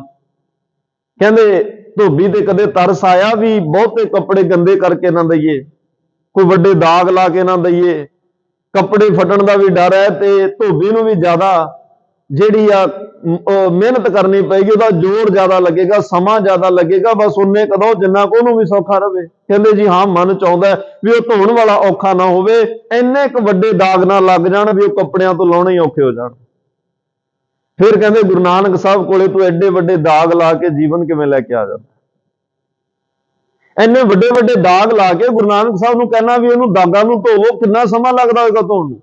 ਠੀਕ ਆ, ਨਾਨਕ ਨਦਰੀ ਨਦਰ ਨਿਹਾਲ ਇੱਕ ਨਦਰ ਵਿੱਚ ਹੈ, ਪਰ ਉਹਨੇ ਕੋਈ ਨਾ ਕੋਈ ਕਰਮ ਤਾਂ ਕਰਾਉਣਾ ਨਾ, ਕਿਸੇ ਕਰਮ ਰਾਹੀਂ ਹੀ ਕਰਮ ਕੱਟਿਆ ਜਾਏਗਾ। ਮਹਾਰਾਜ ਕਹਿਣਗੇ ਸੇਵਾ ਕਰ, ਸਿਮਰਨ ਕਰ, ਇਹ ਤੇਰੇ ਕਰਮ ਕੱਟੇ ਜਾਣਗੇ ਇਹਦੇ ਨਾਲ। ਇੰਨਾ ਜੀਵਨ ਦਾਗੀ ਕਰਕੇ ਨਾ ਲੈ ਕੇ ਆਓ ਵੀ ਇੱਕ ਜਾਣੇ ਦੇ ਦਾਗ ਧੋਣ ਲੱਗਿਆ ਸਮਾਂ ਲੱਗੇ। ਸਤਿਗੁਰੂ ਨਾਨਕ ਨੇ ਪੂਰੇ ਬ੍ਰਹਿਮੰਡ ਨੂੰ, ਸੰਸਾਰ ਨੂੰ ਵੇਖਣਾ, ਪੂਰੀ ਸ੍ਰਿਸ਼ਟੀ ਨੂੰ ਵੇਖਣਾ, ਖੰਡਾਂ ਬ੍ਰਹਮੰਡਾਂ ਚ ਬਸਣ ਵਾਲੇ ਸਭ ਜੀਵਾਂ ਨੂੰ ਦੇਖਣਾ, ਸਾਰਿਆਂ ਉੱਪਰ ਉਹਦੀ ਨਜ਼ਰ ਹੈ। ਇਹ ਉਹਦੇ ਕੋਲੇ ਕੋਈ ਬਖਸ਼ਿਸ਼ ਘੱਟ, ਕੋਈ ਨਜ਼ਰ ਘੱਟ, ਕੋਈ ਤਾਕਤ, ਕੋਈ ਸਮਰੱਥਾ ਘੱਟ ਨਹੀਂ ਹੈ। ਉਹ ਬੜਾ ਬਖਸ਼ੰਦ ਹੈ। ਵਾਰ-ਵਾਰ ਹੁਣ ਆਪਾਂ ਕਹੀਏ ਵੀ ਅਸੀਂ ਅੱਗ 'ਚ ਛਾਲ ਮਾਰਦੇ ਹਾਂ, ਸਾਡਾ ਗੁਰੂ ਤਾਂ ਬਚਾ ਹੀ ਲਏਗਾ, ਬਚਾਉਂਦਾ ਜ਼ਰੂਰ, ਅੱਗ ਤੋਂ ਬਚਾਉਂਦਾ ਹੈ, ਪਰ ਉਹਦਾ ਕਾਰਨ ਸਮਝ ਆ। ਬਾਬੇ ਬਿਧੀ ਚੰਦ ਨੂੰ ਬਚਾਇਆ, ਜਦੋਂ ਦਸ਼ਾਲੇ ਲੈ ਕੇ ਆ ਰਿਹਾ, ਉੱਥੋਂ ਦੇ ਪੱਟੀ ਚਾਰ ਸਵੇਰੋਂ ਘੇਰਾ ਪਾ ਰਹੇ ਨੇ, ਜਿਹੜੇ ਪੱਟੀ ਦੇ ਮਿਰਜ਼ੇ ਨੇ ਵੀ ਇੱਥੋਂ ਕੋਈ ਸਿੱਖ ਸਾਡੇ ਦਸ਼ਾਲੇ ਲੈ ਗਿਆ, ਉਹਨੂੰ ਘੇਰਨਾ, ਉਹਨੂੰ ਮਾਰਨਾ, ਉਹਨੂੰ ਸਜ਼ਾ ਦੇਣੀ, ਲੁਕਣ ਵਾਸਤੇ ਜਗ੍ਹਾ ਨਹੀਂ ਲੱਭੀ। ਇੱਕ ਛੋਲੇ ਭੁੰਨਣ ਵਾਲੇ ਦੇ ਮੱਠ ਵਿੱਚ ਹੀ ਲੋਕ, ਉਹ ਮੱਠ ਅੱਜ ਵੀ ਪਿਆ ਉੱਥੇ, ਉਹ ਭੱਠ ਅੱਜ ਵੀ ਪਿਆ, ਜਿਸ ਭੱਠ ਵਿੱਚ ਬਾਬਾ ਬਿਧੀ ਚੰਦ ਸਾਹਿਬ ਲੁਕੇ, ਗੁਰੂ ਨੂੰ ਯਾਦ ਕੀਤਾ, ਇੱਕ ਬਲਦੇ ਹੋਏ ਭੱਠ ਵਿੱਚ ਲੁਕੇ ਤੇ ਸ਼ਬਦ ਪੜਿਆ, ਤਾਤੀ ਵਾਹ ਨਾ ਲੱਗ ਗਈ, ਪਾਰ ਬ੍ਰਹਮ ਸ਼ਰਨਾਈ, ਚੋ ਗਿਰਦ ਹਮਾਰਾ ਰਾਮ ਕਰ, ਦੁੱਖ ਲੱਗਿਆ ਨਾ ਭਾਈ। ਸਤਿਗੁਰੂ ਮਾਲਵੇ ਬੈਠਿਆ, ਸਿੱਖਾਂ ਨੂੰ ਕਹਿੰਦੇ ਆ ਭਰ ਭਰ ਗਾਗਰਾਂ ਮੇਰੇ ਤੇ ਪਾਣੀ ਦੀਆਂ ਪਾਈ ਜਾਓ।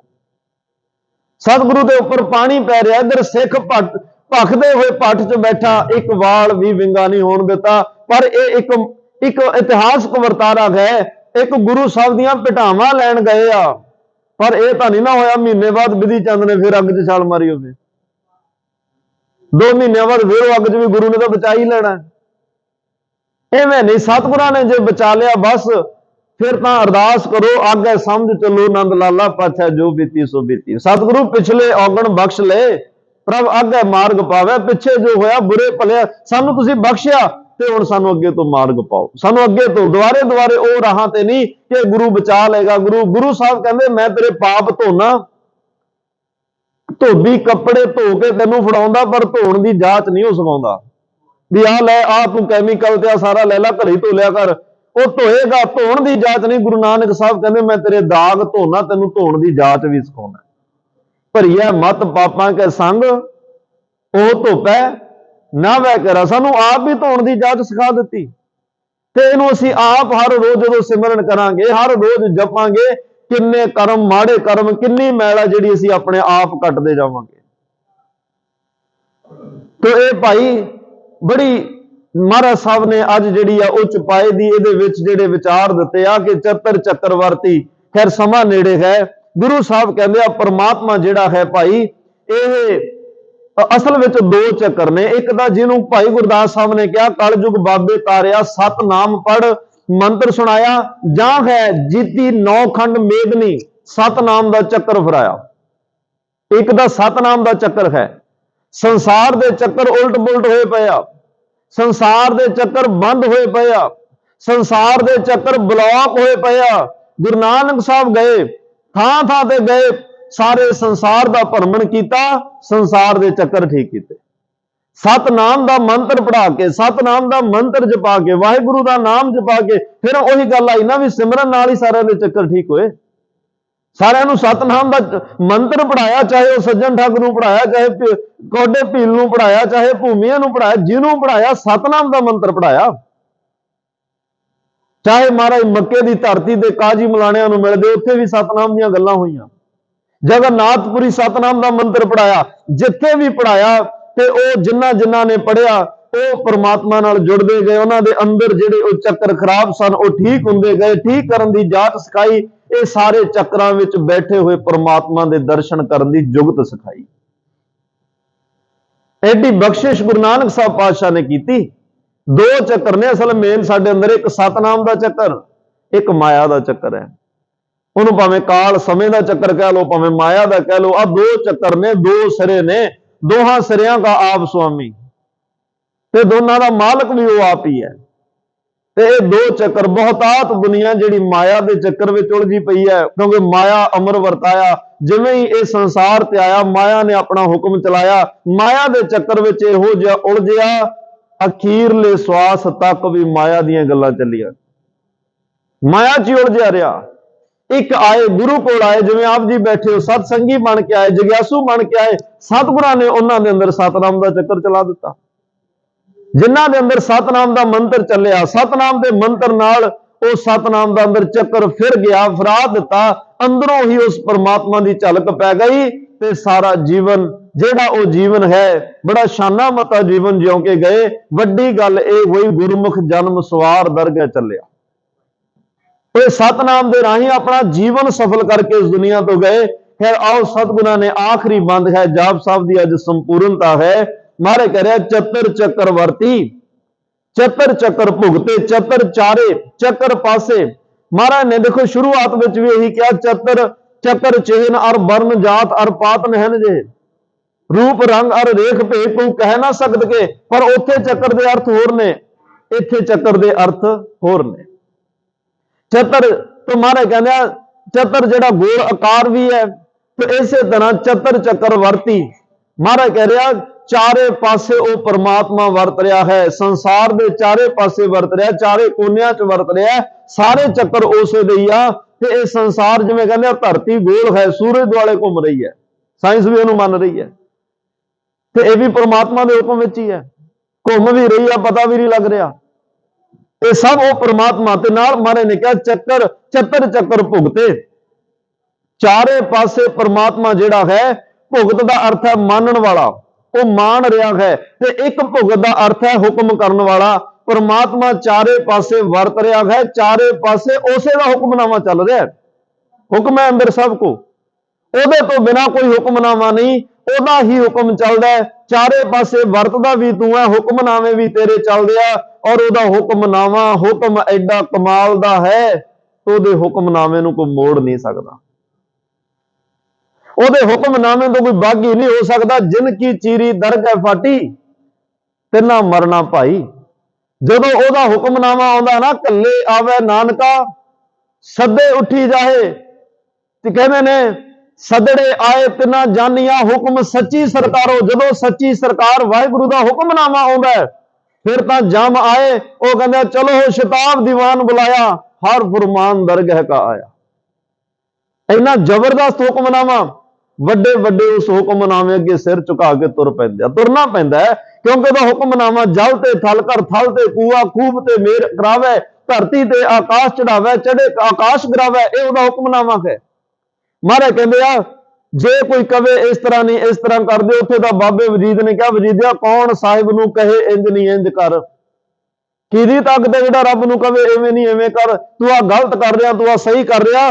ਤੇ ਸਤਿਗੁਰੂ ਕਹਿੰਦੇ ਆ ਜੇ ਕਿਤੇ ਬੰਦੇ ਦਾ ਹੁਕਮਨਾਮਾ ਚੱਲਦਾ ਹੁੰਦਾ, ਇਹਨੇ ਕਹਿਣਾ ਸੀ ਸਭ ਦੇ ਕੰਮ ਬੰਦ ਹੋ ਜਾਣ, ਜੋ ਕੁਛ ਹੈ ਇੱਥੇ ਮੇਰਾ ਹੀ ਮੇਰਾ ਰਵੇ, ਇੱਥੇ ਮੇਰੇ ਤੋਂ ਬਿਨਾ ਕੁਛ ਨਾ ਹੋਵੇ। ਇਸਕਾ ਹਾਥ ਹੋਏ ਤਾਂ ਸਭ ਕਿਛ ਲੈ, ਇਹਦੇ ਹੱਥ ਵਿੱਚ ਹੋਵੇ ਤਾਂ ਸਾਰਾ ਕੁਝ ਆਪਣੇ ਕੋਲ ਹੀ ਰੱਖੇ, ਕਿਸੇ ਨੂੰ ਕੁਝ ਦਵੇ ਨਾ। ਤੇ ਮਹਾਰਾਜ ਕਹਿੰਦੇ ਜਿਹਨੂੰ ਤੂੰ ਦੇਣ ਤੇ ਆ ਜਾਏ ਤੇ ਕਿਸੇ ਦਾ ਫਿਰ ਉਹਦੇ ਤੇ ਕੋਈ ਜ਼ੋਰ ਨਹੀਂ ਚੱਲਦਾ। ਜਿਸ ਤੂੰ ਦੇਹ ਤਿਸੈ ਕਾ ਚਾਰਾ, ਜਿੰਨਾ ਕੋਈ ਮਰਜ਼ੀ ਚਾਰਾ ਜੋਈ ਕਰ ਲਵੇ ਕਿ ਇਸ ਬੰਦੇ ਦੇ ਮੈਂ ਪੈਰ ਨਹੀਂ ਲੱਗਣ ਦੇਣੇ, ਇਹਨੂੰ ਕਾਮਯਾਬ ਨਹੀਂ ਹੋਣ ਦੇਣਾ। ਜਿਹਨੂੰ ਰੱਬ ਦੇਣ ਤੇ ਆ ਜਾਵੇ ਕਿਸੇ ਦਾ ਚਾਰਾ ਨਹੀਂ ਚੱਲਣ ਦਿੰਦਾ। ਜਿਹਦੀ ਬਾਹ ਫੜ ਲਏ, ਦੁਨੀਆ ਇੱਕ ਪਾਸੇ ਤੇ ਪਰਮਾਤਮਾ ਦੇ ਭਰੋਸਾ ਕਰਨ ਵਾਲਾ ਇੱਕ ਪਾਸੇ ਹੋਵੇ, ਤੇ ਉਹਦੀਆਂ ਝੋਲੀਆਂ ਉਹ ਭਰ ਦਿੰਦਾ ਹੈ। ਤੇ ਮਹਾਰਾਜ ਕਹਿੰਦੇ ਆ ਭਾਈ ਪਰਮਾਤਮਾ ਦੇ ਹੁਕਮਨਾਮੇ ਚੱਲ ਰਿਹਾ, ਉਹਦੇ ਹੁਕਮ ਵਿੱਚ ਹੀ ਇਹ ਸਭ ਕੁਝ ਵਰਤ ਰਿਹਾ ਹੈ। ਸਵਯੰਭਵ, ਸਵਯੰਭਵ ਦਾ ਅਰਥ ਹੈ ਜਿਹਨੂੰ ਅਸੀਂ ਮੂਲ ਮੰਤਰ ਵਿੱਚ ਸਹਿ ਭੰਗ ਪੜਿਆ, ਜਿਹਨੂੰ ਅਸੀਂ ਜਾਪ ਸਾਹਿਬ ਦੇ ਪਹਿਲੇ ਬੰਦ 'ਚ ਅਨਭਉ ਪ੍ਰਕਾਸ਼ ਅਮਤੋਜ ਕੇ ਜੈ ਅਨਭਉ ਪ੍ਰਕਾਸ਼ ਪੜਿਆ। ਜਿਹੜੇ ਸੁਤੇ ਸਿੱਧ ਪ੍ਰਕਾਸ਼ ਹੈ, ਆਪਣੇ ਆਪ ਤੋਂ ਪ੍ਰਕਾਸ਼ ਹੈ। ਸੁਭੰਗ ਦਾ ਅਰਥ ਹੈ ਸੋਹਣਾ ਬਹੁਤ ਹੈ, ਆਪਣੇ ਆਪ ਤੋਂ ਹੀ ਹੈ ਤੇਰੀ ਸੁੰਦਰਤਾ, ਕਿਸੇ ਨੇ ਤੈਨੂੰ ਸੁੰਦਰ ਨਹੀਂ ਬਣਾਇਆ, ਕਿਸੇ ਨੇ ਤੇਰੀ ਕੋਈ ਘਾੜਤ ਨਹੀਂ ਘੜੀ, ਆਪਣੇ ਆਪ ਤੋਂ ਪ੍ਰਕਾਸ਼ਵਾਨ ਹੈ, ਆਪਣੇ ਆਪ ਹੀ ਤੂੰ ਪਰਮਾਤਮਾ ਸੋਹਣਾ ਬਹੁਤ ਹੈ। ਸਰਬਦਾ, ਸਰਬਦਾ ਦਾ ਅਰਥ ਹੈ ਸਦਾ ਹੀ ਰਹਿਣ ਵਾਲਾ, ਹਮੇਸ਼ਾ ਰਹਿਣ ਵਾਲਾ। ਸਰਬ ਦਾ ਅਰਥ ਹੈ ਸਾਰੇ, ਜੁਗਤੇ ਦਾ ਅਰਥ ਹੈ ਮਿਲਿਆ ਹੋਇਆ। ਸਵੰਭਵ ਸੁਭੰ ਸਰਬਦਾ ਸਰਬ ਜੁਗਤੇ, ਆਪਣੇ ਆਪ ਤੋਂ ਪੈਦਾ ਹੋਇਆ, ਅੱਤ ਦਿਆ ਸੋਹਣਿਆ ਮਾਲਕਾ ਪਰਮਾਤਮਾ ਤੂੰ ਸਾਰਿਆਂ ਵਿੱਚ ਆਪਣੀ ਜੁਗਤ ਕਰਕੇ ਆਪ ਹੀ ਮਿਲਿਆ ਹੋਇਆ, ਆਪ ਹੀ ਤੂੰ ਸਭ ਦੇ ਅੰਦਰ ਬੈਠਾ ਹੋਇਆ ਤੇ ਆਪ ਹੀ ਸਭ ਚ ਮਿਲਿਆ। ਜਿਵੇਂ ਕਿਹਾ ਜਾ ਰਿਹਾ ਹੈ ਵੀ ਜਾਪ ਕਰੋ, ਤਾਂ ਮਹਾਰਾਜ ਕਹਿੰਦੇ ਆ, ਤੁਸੀਂ ਹੁਣ ਦੇਖੋ ਜਪਜੀ ਸਾਹਿਬ ਚ ਸੀਗਾ, ਜਿੰਨੀ ਨਾਮ ਤੇ ਆਇਆ ਗਏ ਮਸਕਤ ਕਾਲ, ਨਾਨਕ ਤੇ ਮੁਖ ਉਜਲੇ ਕੀਤੀ ਛੁੱਟੀ ਨਾਲ। ਉੱਥੇ ਨਾਮ ਤੇ ਆਇਆ, ਨਾਮ ਤੇ ਆਉਣਾ ਕੀ ਹੈ? ਜਾਪ। ਜਿੱਥੇ ਨਾਮ ਤੇ ਆਈ ਦੀ ਗੱਲ ਆਈ, ਉੱਥੋਂ ਅੱਗੇ ਜਾਪ ਸ਼ੁਰੂ ਹੋ ਗਿਆ।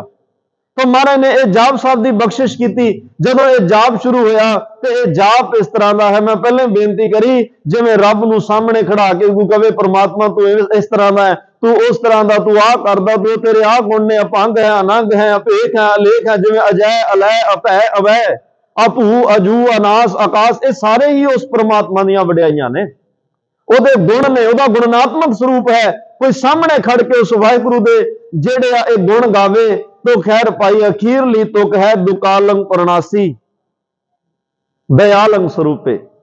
ਦੁਕਾਲੰ ਦਾ ਅਰਥ ਮਾਰੇ ਕਹਿੰਦੇ ਆ, ਵੈਸੇ ਦੋ ਹੀ ਕਾਲ ਨੇ, ਜਨਮ ਤੇ ਮਰਨ। ਹਰਖ ਤੇ ਸੋਗ, ਜਨਮੰ ਤਾਂ ਮਰਨੰ, ਹਰਖੰ ਤਾਂ ਸੋਗੰ, ਰੋਗੰ ਭੋਗੰ ਤਾਂ ਰੋਗੰ। ਇਹ ਦੋ ਸਿਰਿਆਂ ਦਾ ਆਪ ਸੁਆਮੀ ਸੰਜੋਗ ਵਿਜੋਗ ਦੇ ਕਾਰ ਚਲਾਵੇ। ਇਹ ਦੋ ਕਾਲ, ਦੋ ਸਮੇਂ ਨੇ ਜਿਨ੍ਹਾਂ ਦੇ ਵਿੱਚ ਇਹ ਪ੍ਰਮਾਤਮਾ ਜਿਹੜਾ ਹੈ ਤੈਨੂੰ ਜਪੇਗਾ, ਤੂੰ ਆ ਜਨਮ ਮਰਨ ਦੇ ਕਾਲ, ਦੋਵਾਂ ਕਾਲਾਂ ਤੋਂ ਬਚਾ ਲਏਗਾ। ਦੁਕਾਲੰ ਪ੍ਰਣਾਸੀ, ਜਨਮ ਮਰਨ ਦੇ ਇਹ ਦੋ ਕਾਲਾਂ ਨੂੰ ਤੂੰ ਨਾਸ਼ ਕਰਨ ਵਾਲਾ ਹੈ। ਤੇਰੀ ਇਬਾਦਤ, ਤੇਰਾ ਸਿਮਰਨ ਕਰਨ ਵਾਲੇ ਜਨਮ ਮਰਨ ਦੇ ਘੇਰੇ ਤੋਂ ਬਾਹਰ ਆ ਜਾਂਦੇ ਆ, ਉਹ ਖੁਸ਼ੀ ਗਮੀ ਦੇ ਘੇਰੇ ਤੋਂ ਬਾਹਰ ਆ ਜਾਂਦੇ ਆ, ਰੋਗੰ ਭੋਗੰ ਦੇ ਘੇਰੇ ਤੋਂ ਬਾਹਰ ਆ ਜਾਂਦੇ ਆ। ਉਹ ਤਾਂ ਸਦਾ ਹੀ ਉਸ ਵਾਹਿਗੁਰੂ ਦੇ ਭਲਾ ਨਹੀਂ ਸਭ ਬੁਰਾ ਹੀ ਹੈ ਰੇ, ਹਾਰ ਨਹੀਂ ਸਭ ਜੇਤੇ, ਦੁੱਖ ਨਹੀਂ ਸਭ ਸੁਖ ਹੀ ਹੈ ਰੇ, ਇੱਕ ਹੈ ਇੱਕ ਹੀ ਨਿਤ ਹੈ। ਉਹ ਦੁੱਖ ਵੀ ਸੁੱਖ ਲੱਗਦਾ ਹੈ, ਰੋਗ ਵੀ ਉਹਨਾਂ ਨੂੰ ਰੱਬ ਦੀ ਦਾਤ ਲੱਗਦੀ ਆ। ਉਹ ਰੱਬ ਨੂੰ ਉਲਾਮਾ ਨਹੀਂ ਦਿੰਦੇ ਇਹਨਾਂ ਗੱਲਾਂ ਤੋਂ ਉੱਪਰ। ਜੋ ਨਰ ਦੁੱਖ ਮੈਂ ਦੁੱਖ ਨਹੀਂ ਮਾਨੈ, ਸੁਖ ਸਨੇਹ ਅਰ ਭੈ ਨਹੀਂ ਜਾਕੈ, ਕੰਚਨ ਮਾਟੀ ਮਾਨੈ। ਇਹ ਰੱਬ ਦੇ ਜਾਪ ਦੇ ਵਿੱਚ, ਇਸ ਇਬਾਦਤ ਵਿੱਚ ਇਹ ਰਹਿਮਤ ਹੈ। ਜਿਹੜਾ ਇਹ ਜਾਪ ਕਰਦਾ ਹੈ, ਬਾਣੀ ਨੂੰ ਪੜਦਾ, ਦੋ ਕਾਲ ਜਨਮ ਮਰਨ ਦੇ ਘੇਰੇ ਤੇ ਦੁੱਖ ਤੋਂ ਉੱਪਰ ਹੋ ਜਾਂਦਾ ਹੈ, ਇਹਦੇ ਤੋਂ ਬਾਹਰ ਹੋ ਜਾਂਦਾ ਹੈ। ਦੁਕਾਲੰ ਪ੍ਰਣਾਸੀ, ਦੁਕਾਲੰ ਦਾ ਅਰਥ ਕਈ ਵਿਦਵਾਨਾਂ ਨੇ ਭੈੜਾ ਸਮਾਂ ਵੀ ਕੀਤਾ। ਦੋ ਕਾਲੰ, ਕਾਲੰ ਸਮਾਂ, ਦੋ ਦਾ ਮਤਲਬ ਭੈੜਾ ਸਮਾਂ। ਪਰਮਾਤਮਾ ਦਾ ਸਿਮਰਨ ਕਰੋ, ਇਹ ਭੈੜੇ ਤੋਂ ਭੈੜੇ ਸਮੇਂ ਤੋਂ ਵੀ ਬਚਾ ਲੈਂਦਾ, ਮਾੜੇ ਤੋਂ ਮਾੜੇ ਸਮੇਂ ਤੋਂ ਵੀ ਇਹ ਬਚਾ ਲੈਂਦਾ, ਇੰਨਾ ਸਮਰੱਥ ਹੈ। ਤੇ ਸਤਿਗੁਰੂ ਪਾਤਸ਼ਾਹ ਕਹਿੰਦੇ ਆ ਤੇਰਾ ਜਨਮ ਮਰਨ ਮੁਕਾ ਦੇਗਾ। ਫਿਰ ਪੁੱਛਿਆ ਜਿਹੜੇ ਬੰਦਗੀ ਕਰਦੇ ਆ ਉਹਨਾਂ ਦਾ ਪਹਿਲਾਂ ਹੀ, ਉਹ ਕਈ ਵਾਰ ਕਹਿ ਦਿੰਦੇ ਆ ਕਿ ਜਿਵੇਂ ਹੁਣ ਜਾਪ ਸਾਹਿਬ 'ਚ ਅਸੀਂ ਪੜ੍ਹਿਆ ਕਿ ਮਹਾਰਾਜ ਦੁਸ਼ਟਾਂ ਨੂੰ ਨਾਸ਼ ਕਰਦਾ ਪਰਮਾਤਮਾ, ਉਹ ਦੁਖੀਆਂ ਨੂੰ ਸਜ਼ਾਵਾਂ ਦਿੰਦਾ, ਉਹ ਏਦਾਂ ਕਰਦਾ ਉਦਾਂ ਕਰਦਾ। ਅਖੀਰ ਤੇ ਆ ਕੇ ਹੁਣ ਦੇਖੋ ਮਹਾਰਾਜ ਨੇ ਕਿਹਾ ਦੁਕਾਲੰ ਪ੍ਰਣਾਸੀ ਦਇਆਲੰ ਸਰੂਪੇ। ਪਿੱਛੇ ਗੁਰੂ ਗੋਬਿੰਦ ਸਿੰਘ ਕਹਿ ਰਿਹਾ ਉਹ ਪਾਪੀਆਂ ਦਾ ਨਾਸ਼ ਕਰਦਾ, ਵੈਰੀਆਂ ਨੂੰ ਖਤਮ ਕਰਦਾ, ਦੁਸ਼ਟਾਂ ਨੂੰ ਮਾਰਦਾ, ਖਲਖੰਡ ਜਿਹੜੇ ਮੂਰਖ ਨੇ ਉਹਨਾਂ ਦੇ ਦਲਾਂ ਨੂੰ ਭੰਨ ਦਿੰਦਾ। ਤੇ ਹੁਣ ਇੱਥੇ ਆ ਕੇ ਕਹਿ ਦਿੱਤਾ ਦਇਆਲੰ ਸਰੂਪੇ। ਉਹਦਾ ਸਰੂਪ ਤਾਂ ਭਾਈ ਦਿਆਲੂ ਵਾਲਾ ਹੈ, ਉਹ ਦਇਆ ਦਾ ਸੋਮਾ ਹੈ। ਜੇ ਕੋਈ ਉਹਦਾ ਸਿਮਰਨ ਬੰਦਗੀ ਨਹੀਂ ਵੀ ਕਰਦਾ, ਉਹ ਕਹਿੰਦਾ ਇੱਕ ਵਾਰ ਆ ਕੇ ਅਰਦਾਸ ਕਰਦੇ, ਮੈਂ ਜਨਮ ਮਰਨ ਉਹਦਾ ਵੀ ਮੁਕਾ ਦਿਆਂ, ਮੈਂ ਉਹਦਾ ਵੀ ਲੇਖਾ ਮੁਕਾ, ਕਿਉਂਕਿ ਉਹਦਾ ਸਰੂਪ ਦਿਆਲ ਦਾ ਹੈ, ਦਿਆਲੂ ਹੈ ਉਹਦਾ ਸੁਭਾਅ, ਉਹਨੇ ਬਖਸ਼ਣਾ ਹੀ ਹੈ। ਮਹਾਰਾਜ ਕਹਿੰਦੇ ਆ ਸਦਾ ਅੰਗ ਸੰਗੇ, ਪਰਮਾਤਮਾ ਜਿਹੜਾ ਭਾਈ ਸਦਾ ਅੰਗ ਸੰਗੇ। ਗੁਰ ਕਾ ਸ਼ਬਦ, ਜਿਹੜਾ ਗੁਰੂ ਦਾ ਸ਼ਬਦ ਹੈ, ਗੁਰ ਮੇਰਾ ਸੰਗ ਸਦਾ ਹੈ ਨਾਲੇ, ਸਾਥ ਸਾਥ ਤੇ ਸਦਾ ਸੰਭਾਲੇ। ਜਿਹੜਾ ਪਰਮਾਤਮਾ ਆਪਣੇ ਸੇਵਕ ਕੀ ਆਪੇ ਰੱਖੈ, ਆਪੇ ਨਾਮ ਜਪਾਵੇ, ਜਹ ਜਹ ਕਾਜ ਕਿਰਤ ਸੇਵਕੀ, ਤਹਾਂ ਤਹਾਂ ਉਠਾਵੇ ਸੇਵਕ ਕੋ, ਨਿਗਟੀ ਹੋਏ ਦਿਖਾਵੇ ਸਦਾ ਅੰਗ ਸੰਗੇ। ਪਰਮਾਤਮਾ ਸਦਾ ਅੰਗ ਸੰਗ ਹੈ।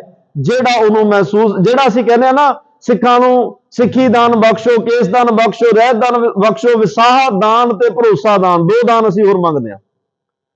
ਇਹਦੇ ਅਰਥ ਵੀ ਇਹੀ ਨੇ ਵਿਸਾਹ ਦਾ ਅਰਥ ਹੁੰਦਾ ਹੈ ਕਿ ਪ੍ਰਮਾਤਮਾ ਹੈ, ਭਰੋਸੇ ਦਾ ਅਰਥ ਉਹ ਮੇਰੇ ਨਾਲ ਹੀ ਹੈ, ਉਹਦੀ ਹੋਂਦ ਹੈ। ਇਹ ਨਹੀਂ ਕਈ ਕਹਿੰਦੇ ਆ ਨਾ ਵੀ ਰੱਬ ਹੈ, ਪਤਾ ਨਹੀਂ ਹੈ। ਵਿਸਾਹ ਦਾਨ ਕਹਿੰਦਾ ਰੱਬ ਹੈ, ਭਰੋਸਾ ਦਾਨ ਕਹਿੰਦਾ ਮੇਰੇ ਨਾਲ ਹੈ, ਸਦਾ ਅੰਗ ਸੰਗੇ। ਮੈਂ ਜਿੱਥੋਂ ਘਰੋਂ ਤੁਰਿਆ ਉੱਥੇ ਵੀ ਸੀ, ਰਾਹ ਵਿੱਚ ਆਇਆ ਉੱਥੇ ਵੀ ਸੀ, ਜਿੱਥੇ ਆ ਕੇ ਮੱਥਾ ਟੇਕਿਆ ਇੱਥੇ ਵੀ ਹੈ, ਇੱਥੋਂ ਉੱਠ ਕੇ ਤੁਸੀਂ ਜਿੱਥੇ ਜਾਣਾ ਉਹ ਉੱਥੇ ਵੀ ਹੈ, ਕਿਉਂਕਿ 74 ਚੱਕਰ ਵਰਤੀ, ਸਾਰੇ ਪਾਸੇ ਦਾ ਵਰਤ ਰਿਹਾ ਹੈ। ਕੋਈ ਪਾਸਾ ਕੋਈ ਖੂੰਜਾ ਕੋਈ ਖਾਨਾ ਹੈ ਹੀ ਨਹੀਂ ਜਿੱਥੇ ਉਹ ਰੱਬ ਨਾ ਹੋਵੇ, ਪਰਮਾਤਮਾ ਨਾ ਹੋਵੇ। ਸਦਾ ਅੰਗ ਸੰਗੇ ਅਭੰਗੰ ਵਿਭੂਤੇ, ਅਭੰਗੰ ਜਿਹਨੇ ਭਾਈ ਖਤਮ ਨਹੀਂ ਹੋਣਾ, ਵਿਭੂਤੇ ਤੇਜ ਪ੍ਰਤਾਪ, ਜਿਹਦਾ ਤੇਜ ਪ੍ਰਤਾਪ, ਜਿਹਦੀ ਹੋਂਦ, ਜਿਹਦੀ ਹਸਤੀ, ਜਿਹਦਾ ਆਕਾਰ ਕਦੇ ਵੀ ਖਤਮ ਨਹੀਂ ਹੋਏਗਾ, ਉਹ ਪਰਮਾਤਮਾ ਐਵੇਂ ਦਾ ਜਿਹੜਾ ਸਾਡੇ ਨਾਲ ਅੰਗ ਸੰਗ ਹੈ। ਇੱਥੇ ਮਹਾਰਾਜ ਸਮਾਪਤੀ ਕਰ ਰਿਹਾ। ਉਸ ਵਾਹਿਗੁਰੂ ਦੇ ਤੇਜ ਪ੍ਰਤਾਪ ਨੂੰ ਕੋਈ ਖਤਮ ਨਹੀਂ ਕਰ ਸਕਦਾ। ਦੁਕਾਲੰ ਪ੍ਰਣਾਸੀ ਦਇਆਲੰ ਸਰੂਪੇ ਸਦਾ ਅੰਗ ਸੰਗੇ ਅਭੰਗੰ ਵਿਭੂਤੇ। ਬਸ ਮੈਂ ਬੇਨਤੀ ਕਰਾਂਗਾ, ਅੰਮ੍ਰਿਤ ਸੰਚਾਰ ਵੇਲੇ ਜਦੋਂ ਪੰਜਾਂ ਬਾਣੀਆਂ ਨੂੰ ਪੜ੍ਹਦੇ ਆ, ਬਾਟੇ 'ਚ ਪਾਣੀ ਪਾਇਆ ਹੁੰਦਾ, ਹੱਥ 'ਚ ਖੰਡਾ ਹੁੰਦਾ, ਪੰਜ ਵੀਰ ਆਸਣ ਵਿੱਚ ਬੈਠ ਕੇ ਪੰਜ ਬਾਣੀਆਂ ਪੜ੍ਹਦੇ ਆ। ਪੰਜਾਂ ਬਾਣੀਆਂ ਤੋਂ ਬਾਅਦ ਫਿਰ ਕੀ ਹੋ ਜਾਂਦਾ ਹੈ? ਉਹ ਨੀਰ ਅੰਮ੍ਰਿਤ ਬਣ ਜਾਂਦਾ। ਉਹਨੂੰ ਫਿਰ ਕੋਈ ਇਹ ਨਹੀਂ ਕਹਿੰਦਾ ਪਾਣੀ ਪਿਲਾ ਦਿਓ, ਕਹਿੰਦਾ ਅੰਮ੍ਰਿਤ ਛਕੋ, ਅੰਮ੍ਰਿਤ ਛਕਾ ਦਿਓ, ਕਿਉਂਕਿ ਉਸ 'ਚ ਅੰਮ੍ਰਿਤ ਬਾਣੀ ਦਾ ਪਾਠ ਹੋ ਗਿਆ। ਅੰਮ੍ਰਿਤ ਬਾਣੀ ਉਸ ਬਾਟੇ 'ਚ ਘੁਲ ਗਈ ਤੇ ਉਹ ਅੰਮ੍ਰਿਤ ਬਣ ਗਿਆ। ਤੇ ਫਿਰ ਅਸੀਂ ਉਹਨੂੰ ਕੀ ਕਿਹਾ? ਅੰਮ੍ਰਿਤ ਸੰਚਾਰ। ਜਿਹਦੇ ਅੰਦਰ ਉਹ ਪੰਜ ਘੁੱਟ ਗਏ, ਅੰਮ੍ਰਿਤ ਸੰਚਾਰ ਹੋ ਗਿਆ, ਅੰਮ੍ਰਿਤ ਅੰਦਰ ਚਲਿਆ ਗਿਆ। ਮਹਾਰਾਜ ਕਹਿੰਦੇ ਇਹ ਪੰਜ ਬਾਣੀਆਂ ਨੇ ਆਮ ਪਾਣੀ ਨੂੰ ਬਾਟੇ 'ਚ ਪਾ ਕੇ ਜਦੋਂ ਉੱਤੇ ਬਾਣੀਆਂ ਪੜੀਆਂ ਗਈਆਂ, ਉਹ ਅੰਮ੍ਰਿਤ ਬਣ ਗਈਆਂ ਤੇ ਅੰਮ੍ਰਿਤ ਸੰਚਾਰ ਹੋ ਗਿਆ। ਤੂੰ ਸਿੱਖਾ ਇੱਕ ਕੰਮ ਕਰਿਆ ਕਰ, ਸਵੇਰੇ ਅੰਮ੍ਰਿਤ ਵੇਲੇ ਉੱਠ ਕੇ ਆ ਪੰਜ ਬਾਣੀਆਂ ਦਾ ਨਿਤਨੇਮ ਕਰ ਲਿਆ ਕਰ, ਹਰ ਰੋਜ਼ ਹੀ ਅੰਮ੍ਰਿਤ ਸੰਚਾਰ ਹੋਏਗਾ, ਹਰ ਰੋਜ਼ ਤੇਰੇ ਅੰਦਰ ਅੰਮ੍ਰਿਤ ਸੰਚਾਰ ਹੋਏਗਾ। ਤੇ ਜੇ ਇਹ ਬਾਣੀਆਂ ਪਾਣੀ ਨੂੰ ਅੰਮ੍ਰਿਤ ਬਣਾ ਸਕਦੀਆਂ, ਤੇਰਾ ਜੀਵਨ ਵੀ ਅੰਮ੍ਰਿਤ ਵਰਗਾ ਬਣ ਜਾਏਗਾ। ਇਹ ਅਜ਼ਮਤ, ਇਹ ਰਹਿਮਤ ਹੈ ਭਾਈ ਇਹਨਾਂ ਪੰਜ ਬਾਣੀਆਂ ਦੀ। ਖੈਰ ਸਤਿਗੁਰੂ ਕਿਰਪਾ ਬਖਸ਼ਿਸ਼ ਰਹਿਮਤ ਕਰਨ, ਸਾਡੇ ਜੀਵਨ ਦਾ ਹਿੱਸਾ ਨਿਤਨੇਮ ਬਣੇ, ਔਰ ਨਿਤਨੇਮ ਵਿੱਚ ਜਾਪ ਸਾਹਿਬ ਦੀ ਬਾਣੀ ਸਾਡੇ ਜੀਵਨ ਦਾ ਹਿੱਸਾ ਬਣੇ, ਕਿਉਂਕਿ ਉਹ ਧੰਨ ਗੁਰੂ ਗੋਬਿੰਦ ਸਿੰਘ ਸਾਹਿਬ ਪਾਤਸ਼ਾਹ ਤੇਰਾ ਕੋਈ ਪਾਰਾਵਾਰ ਨਹੀਂ ਹੈ, ਤੇਰੀ ਕਲਗੀ ਦਾ ਪਾਰਾਵਾਰ ਨਹੀਂ, ਤੇਰੀ ਤੇਗ ਦਾ ਪਾਰਾਵਾਰ ਨਹੀਂ, ਤੂੰ ਨੀਲੇ ਦਾ ਸ਼ਾਹ ਸਵਾਰੋ ਦਾ ਕੋਈ ਪਾਰਾਵਾਰ ਨਹੀਂ, ਤੂੰ ਜੇਤੂ ਜੰਗਾਂ ਦਾ ਜੇਤੂ ਜਰਨੈਲ ਆ, ਕੋਈ ਪਾਰਾਵਾਰ ਨਹੀਂ, ਤੇਰੇ ਸਾਹਿਬਜ਼ਾਦਿਆਂ ਦਾ ਪਾਰਾਵਾਰ ਨਹੀਂ, ਤੇਰੇ ਸਾਹਿਬਜ਼ਾਦੇ ਚਾਰੇ ਸਾਹਿਬਜ਼ਾਦਿਆਂ ਦੇ ਜੋੜਿਆਂ ਦਾ ਕੋਈ ਪਾਰਾਵਾਰ। ਤੂੰ ਬੇਅੰਤ ਹੈ, ਤੂੰ ਬੇਅੰਤ ਹੈ। ਪਰ ਮੈਂ ਇਹੀ ਕਹਾਂਗਾ, ਜੇ ਉਹ ਧੰਨ ਗੁਰੂ ਗੋਬਿੰਦ ਸਿੰਘ ਸਾਹਿਬ ਪਾਤਸ਼ਾਹ ਨੇ ਇਹ ਜਾਪ ਸਾਹਿਬ ਦੀ ਬਾਣੀ ਉਚਾਰੀ ਤੇ ਆਪ ਇਸ ਬਾਣੀ ਦਾ ਨਿਤਨੇਮ ਕਰਦੇ ਰਿਹਾ, ਤੇ ਅੱਜ ਸਾਨੂੰ ਇਸ ਬਾਣੀ ਦੇ ਜਿਹੜੇ ਅਰਥ ਭਾਵ ਮਹਾਰਾਜ ਨੇ ਸਮਝਾਇਆ। ਮੈਂ ਇਹ ਨਹੀਂ ਕਹਿੰਦਾ ਵੀ ਆਪਾਂ ਜਿਹੜੇ ਅਰਥ ਕਰ ਲਏ ਇਸ ਤੋਂ ਅੱਗੇ ਅਰਥ ਨਹੀਂ ਹੋ ਸਕਦੇ। ਕਿਸੇ ਹੋਰ ਵਿਦਵਾਨ ਜਨ ਤੋਂ ਤੁਸੀਂ ਅਰਥ ਸੁਣੋਗੇ, ਬਿਲਕੁਲ ਤੁਹਾਨੂੰ ਨਵੇਂ ਅਰਥ ਹੋਣਗੇ। ਕਿਸੇ ਹੋਰ ਤੋਂ ਸੁਣੋਗੇ, ਹੋਰ ਨਵੇਂ। ਇਹ ਮੁੱਕਣ ਵਾਲਾ ਇੱਥੇ ਕੁਛ ਨਹੀਂ ਆ, ਘੜੀਆਂ ਦੇ ਸਮੇਂ ਮੁੱਕ ਜਾਂਦੇ ਆ, ਪਰ ਇਹ ਬਾਣੀ ਦੇ ਇੰਨੇ ਅਦਭੁਤ ਅਰਥ, ਇੰਨੇ ਵਿਸ਼ਾਲ ਅਰਥ ਨੇ, ਇਹਨਾਂ ਦਾ ਅੰਤ ਨਹੀਂ ਹੋ ਸਕਦਾ। ਇਹੋ ਅੰਤ ਨਾ ਜਾਣਾ ਕੋਈ, ਇਹੀ ਤਾਂ ਉਹਦਾ ਅੰਤ ਆ ਵੀ ਉਹਦੇ ਅੰਤ ਨੂੰ ਕੋਈ ਜਾਣ ਹੀ ਨਹੀਂ ਸਕਦਾ। ਆਪਾਂ ਸਿਰਫ ਇਸ ਬਾਣੀ ਦੀ ਵਿਚਾਰ ਕਰਕੇ ਬਹੁਤ ਜ਼ਿਆਦਾ ਇਹਦੇ ਵਿੱਚੋਂ ਰੱਬੀ ਸਿਧਾਂਤ, ਗੁਰਮਤਿ ਦੇ ਸਿਧਾਂਤ ਸਿੱਖੇ ਨੇ। ਪਰਮਾਤਮਾ ਦੇ ਨਵੇਂ-ਨਵੇਂ ਜਿਹੜੇ ਵਿਸ਼ੇਸ਼ਣ, ਗੁਣਾਤਮਕ ਵਿਸ਼ੇਸ਼ਣ ਨੇ, ਗੁਣਾਤਮਕ ਸਰੂਪ ਦਾ ਪਰਮਾਤਮਾ ਦੇ ਅਸੀਂ ਉਹਦੇ ਦਰਸ਼ਨ ਕੀਤੇ ਆ। ਤੇ ਇਹ ਪਾਵਨ ਬਾਣੀ ਦੇ ਰਾਹੀਂ ਜਦੋਂ ਨਿਤਨੇਮ ਕਰਦੇ ਆ, ਮਹਾਰਾਜ ਕਹਿੰਦੇ ਕਰੋ, ਇਸ ਬਾਣੀ ਨੂੰ ਪੜ੍ਹਦੇ ਪੜ੍ਹਦੇ ਤੁਹਾਨੂੰ ਗੁਰੂਆਂ ਦੇ ਪ੍ਰਤੱਖ ਦਰਸ਼ਨ ਹੋਣ ਲੱਗ ਪੈਣਗੇ। ਕਿਉਂਕਿ ਬਾਣੀ ਗੁਰੂ ਹੈ, ਬਾਣੀ ਵਿੱਚ ਬਾਣੀ ਅੰਮ੍ਰਿਤ।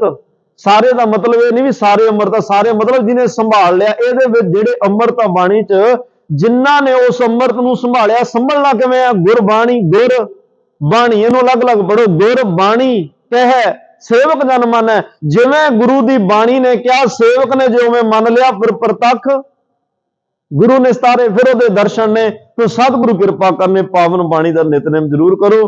ਕੱਲ ਤੋਂ ਆਪਾਂ ਤਵੈ ਪ੍ਰਸਾਦ ਸਵਈਏ ਉਸ ਬਾਣੀ ਦੀ ਆਰੰਭਤਾ ਹੋਏਗੀ। ਜਾਪ ਸਾਹਿਬ ਦੀ ਬਾਣੀ ਕਰਦਿਆਂ ਬਹੁਤ ਭੁੱਲਾਂ ਹੋਈਆਂ ਨੇ। ਸੰਗਤ ਗੁਰੂ ਦਾ ਰੂਪ ਹੈ। ਬਾਬਾ ਹਨੂਮਾਨ ਸਿੰਘ ਮਹਾਰਾਜ, ਗੁਰੂ ਗ੍ਰੰਥ ਸਾਹਿਬ ਮਹਾਰਾਜ, ਹੋਰ ਵਿਦਵਾਨ ਜਨ ਵੀ ਘਰਾਂ 'ਚ ਬੈਠੇ ਸੁਣਦੇ ਹੋਣੇ। ਮੈਂ ਸਾਰਿਆਂ ਤੋਂ ਇੱਕ ਆਪ ਜੀ ਦੇ ਦਰ ਦਾ, ਚਰਨਾਂ ਦਾ ਬਹੁਤ ਛੋਟਾ ਇੱਕ ਦਾਸ ਹੋਣ ਦੇ ਨਾਤੇ, ਇਸ ਦਰ ਦਾ ਕੁਕਰ ਹੋਣ ਦੇ ਨਾਤੇ ਦੋਵੇਂ ਹੱਥ ਜੋੜ ਕੇ ਮਾਫੀ ਮੰਗਦਾ, ਕਿਉਂਕਿ ਮੱਤ ਛੋਟੀ ਹੈ, ਸ਼ਬਦ ਬੜੇ ਗਹਿਰ ਗੰਭੀਰ, ਰੱਬ ਦੇ ਘਰ ਤੋਂ ਆਏ ਬੋਲ। ਇੱਕ ਗਲਤੀਆਂ ਦਾ ਪੁਤਲਾ ਇਨਸਾਨ ਇਸ ਅਗਾਧ ਬੋਧ ਬਾਣੀ ਦੀ ਕਥਾ ਕਿਵੇਂ ਕਰ ਸਕਦਾ ਹੈ? ਸਿਰਫ ਯਤਨ ਕੀਤਾ, ਕੋਸ਼ਿਸ਼ ਕੀਤੀ ਹੈ, ਜਾਂ ਜੋ ਸੰਥਿਆ ਕੀਤੀ ਹੈ ਉਹ ਆਪ ਜੀ ਨੂੰ ਸੁਣਾਉਣ ਦਾ ਯਤਨ ਕੀਤਾ, ਕਿਉਂਕਿ ਸੰਗਤ ਗੁਰੂ ਦਾ ਰੂਪ ਹੈ। ਇਸ ਪਾਵਨ ਬਾਣੀ ਦੇ ਨਾਲ ਹੁਣ ਨਿਤਨੇਮ ਚ ਜ਼ਰੂਰ ਅਸੀਂ ਇਸ ਬਾਣੀ ਨੂੰ ਪੜ੍ਹਨਾ ਹੈ ਤੇ ਅਰਦਾਸ ਕਰਿਓ ਸਤਿਗੁਰੂ ਪੰਜ ਬਾਣੀਆਂ ਦੀ ਮੁਕੰਮਲ ਜਿਹੜੀ ਵਿਆਖਿਆ ਆਪ ਵਿੱਚ ਵਰਤ ਕੇ ਕਰਾਉਣ। ਸਾਡੇ ਤੁਹਾਡੇ ਸਾਰਿਆਂ ਦੇ ਸਿਰ ਤੇ ਮਿਹਰ ਭਰਿਆ ਹੱਥ ਰੱਖਣ। ਜਿਨ੍ਹਾਂ ਜਿਗਿਆਸੂਆਂ ਨੇ ਹਰ ਰੋਜ਼ ਹਾਜ਼ਰੀ ਭਰ ਕੇ ਇਸ ਪਾਵਨ ਬਾਣੀ ਦੇ ਅਰਥ ਬੋਧ ਸਰਵਣ ਕੀਤੇ, ਉਹਨਾਂ ਨੂੰ ਵੀ ਸਤਿਗੁਰੂ ਕਿਰਪਾ ਆਪਣੀਆਂ ਬਰਕਤਾਂ ਬਖਸ਼ਣ, ਨਾਮਦਾਨ ਦੀ ਦਾਤ ਬਖਸ਼ਣ ਔਰ ਅਮਰ ਦੀ ਦਾਤ ਅੰਮ੍ਰਿਤ ਵੇਲਾ ਨਿਤਨੇਮ ਬਖਸ਼ਿਸ਼ ਕਰਨ, ਜਿਸ ਕਰਕੇ ਜੀਵਨ ਲੋਕ ਸੁਖੀਏ ਪਰਲੋਕ ਸੁਹੇਲੇ ਨਾਨਕ ਹਰ ਪ੍ਰਭ ਆਪੇ ਮਿਲੇ ਦੇ ਸੀ ਭਾਗੀ ਬਣ ਸਕੇ। तमाम ਭੁੱਲਾਂ ਚੁੱਕਾਂ ਦੀ ਖਿਮਾ ਦਿਓ ਸੱਜਣ ਅਸੀਸੜੀਆਂ ਜੋ ਹੋਵੇ। ਸਾਹਿਬ ਸ਼ਾਮਿਲ ਸਾਰੀ ਸੰਗਤ ਆਨੰਦ ਸਾਹਿਬ ਦੀ ਬਾਣੀ ਚ ਰਸਨਾ ਪਵਿੱਤਰ ਕਰਿਓ, ਕੋਈ ਰਸਨਾ ਵਾਂਝੀ ਨਾ ਰਵੇ। ਆਨੰਦ ਸਾਹਿਬ ਰਾਮ ਕਲੀ ਮਹੱਲਾ ਤੀਜਾ। ਆਨੰਦ ਇੱਕ ਓੰਕਾਰ ਸਤਿਗੁਰ ਪ੍ਰਸਾਦ, ਆਨੰਦ ਭਇਆ ਮੇਰੀ ਮਾਏ ਸਤਿਗੁਰੂ ਮੈਂ ਪਾਇਆ। ਰਾਗ ਰਤਨ ਪਰਵਾਰ ਭਰੀਆਂ ਸ਼ਬਦ ਗਾਵਣ ਆਈਆਂ। ਕਹਿ ਨਾਨਕ ਆਨੰਦ ਹੋਆ ਸਤਿਗੁਰੂ ਮੈਂ ਪਾਇਆ। ਹਰ ਨਾਲ ਰਹੋ ਤੂੰ ਮਨ ਮੇਰੇ, ਦੁਖ ਸਭ ਵਿਸਾਰਣਾ। ਸਭਨਾ ਗੱਲਾਂ ਸਮਰੱਥ ਸੁਆਮੀ, ਸੋ ਕਿਉ ਮਨੋ ਵਿਸਾਰੇ। ਸਾਚੇ ਸਾਹਿਬਾ ਕਿਆ ਨਹੀਂ ਕਰਤੇ ਰਹਿ, ਸਦਾ ਸਿਫਤ ਸਲਾਹ ਤੇਰੀ ਨਾਮ ਮਨ ਵਸਾਵੇ।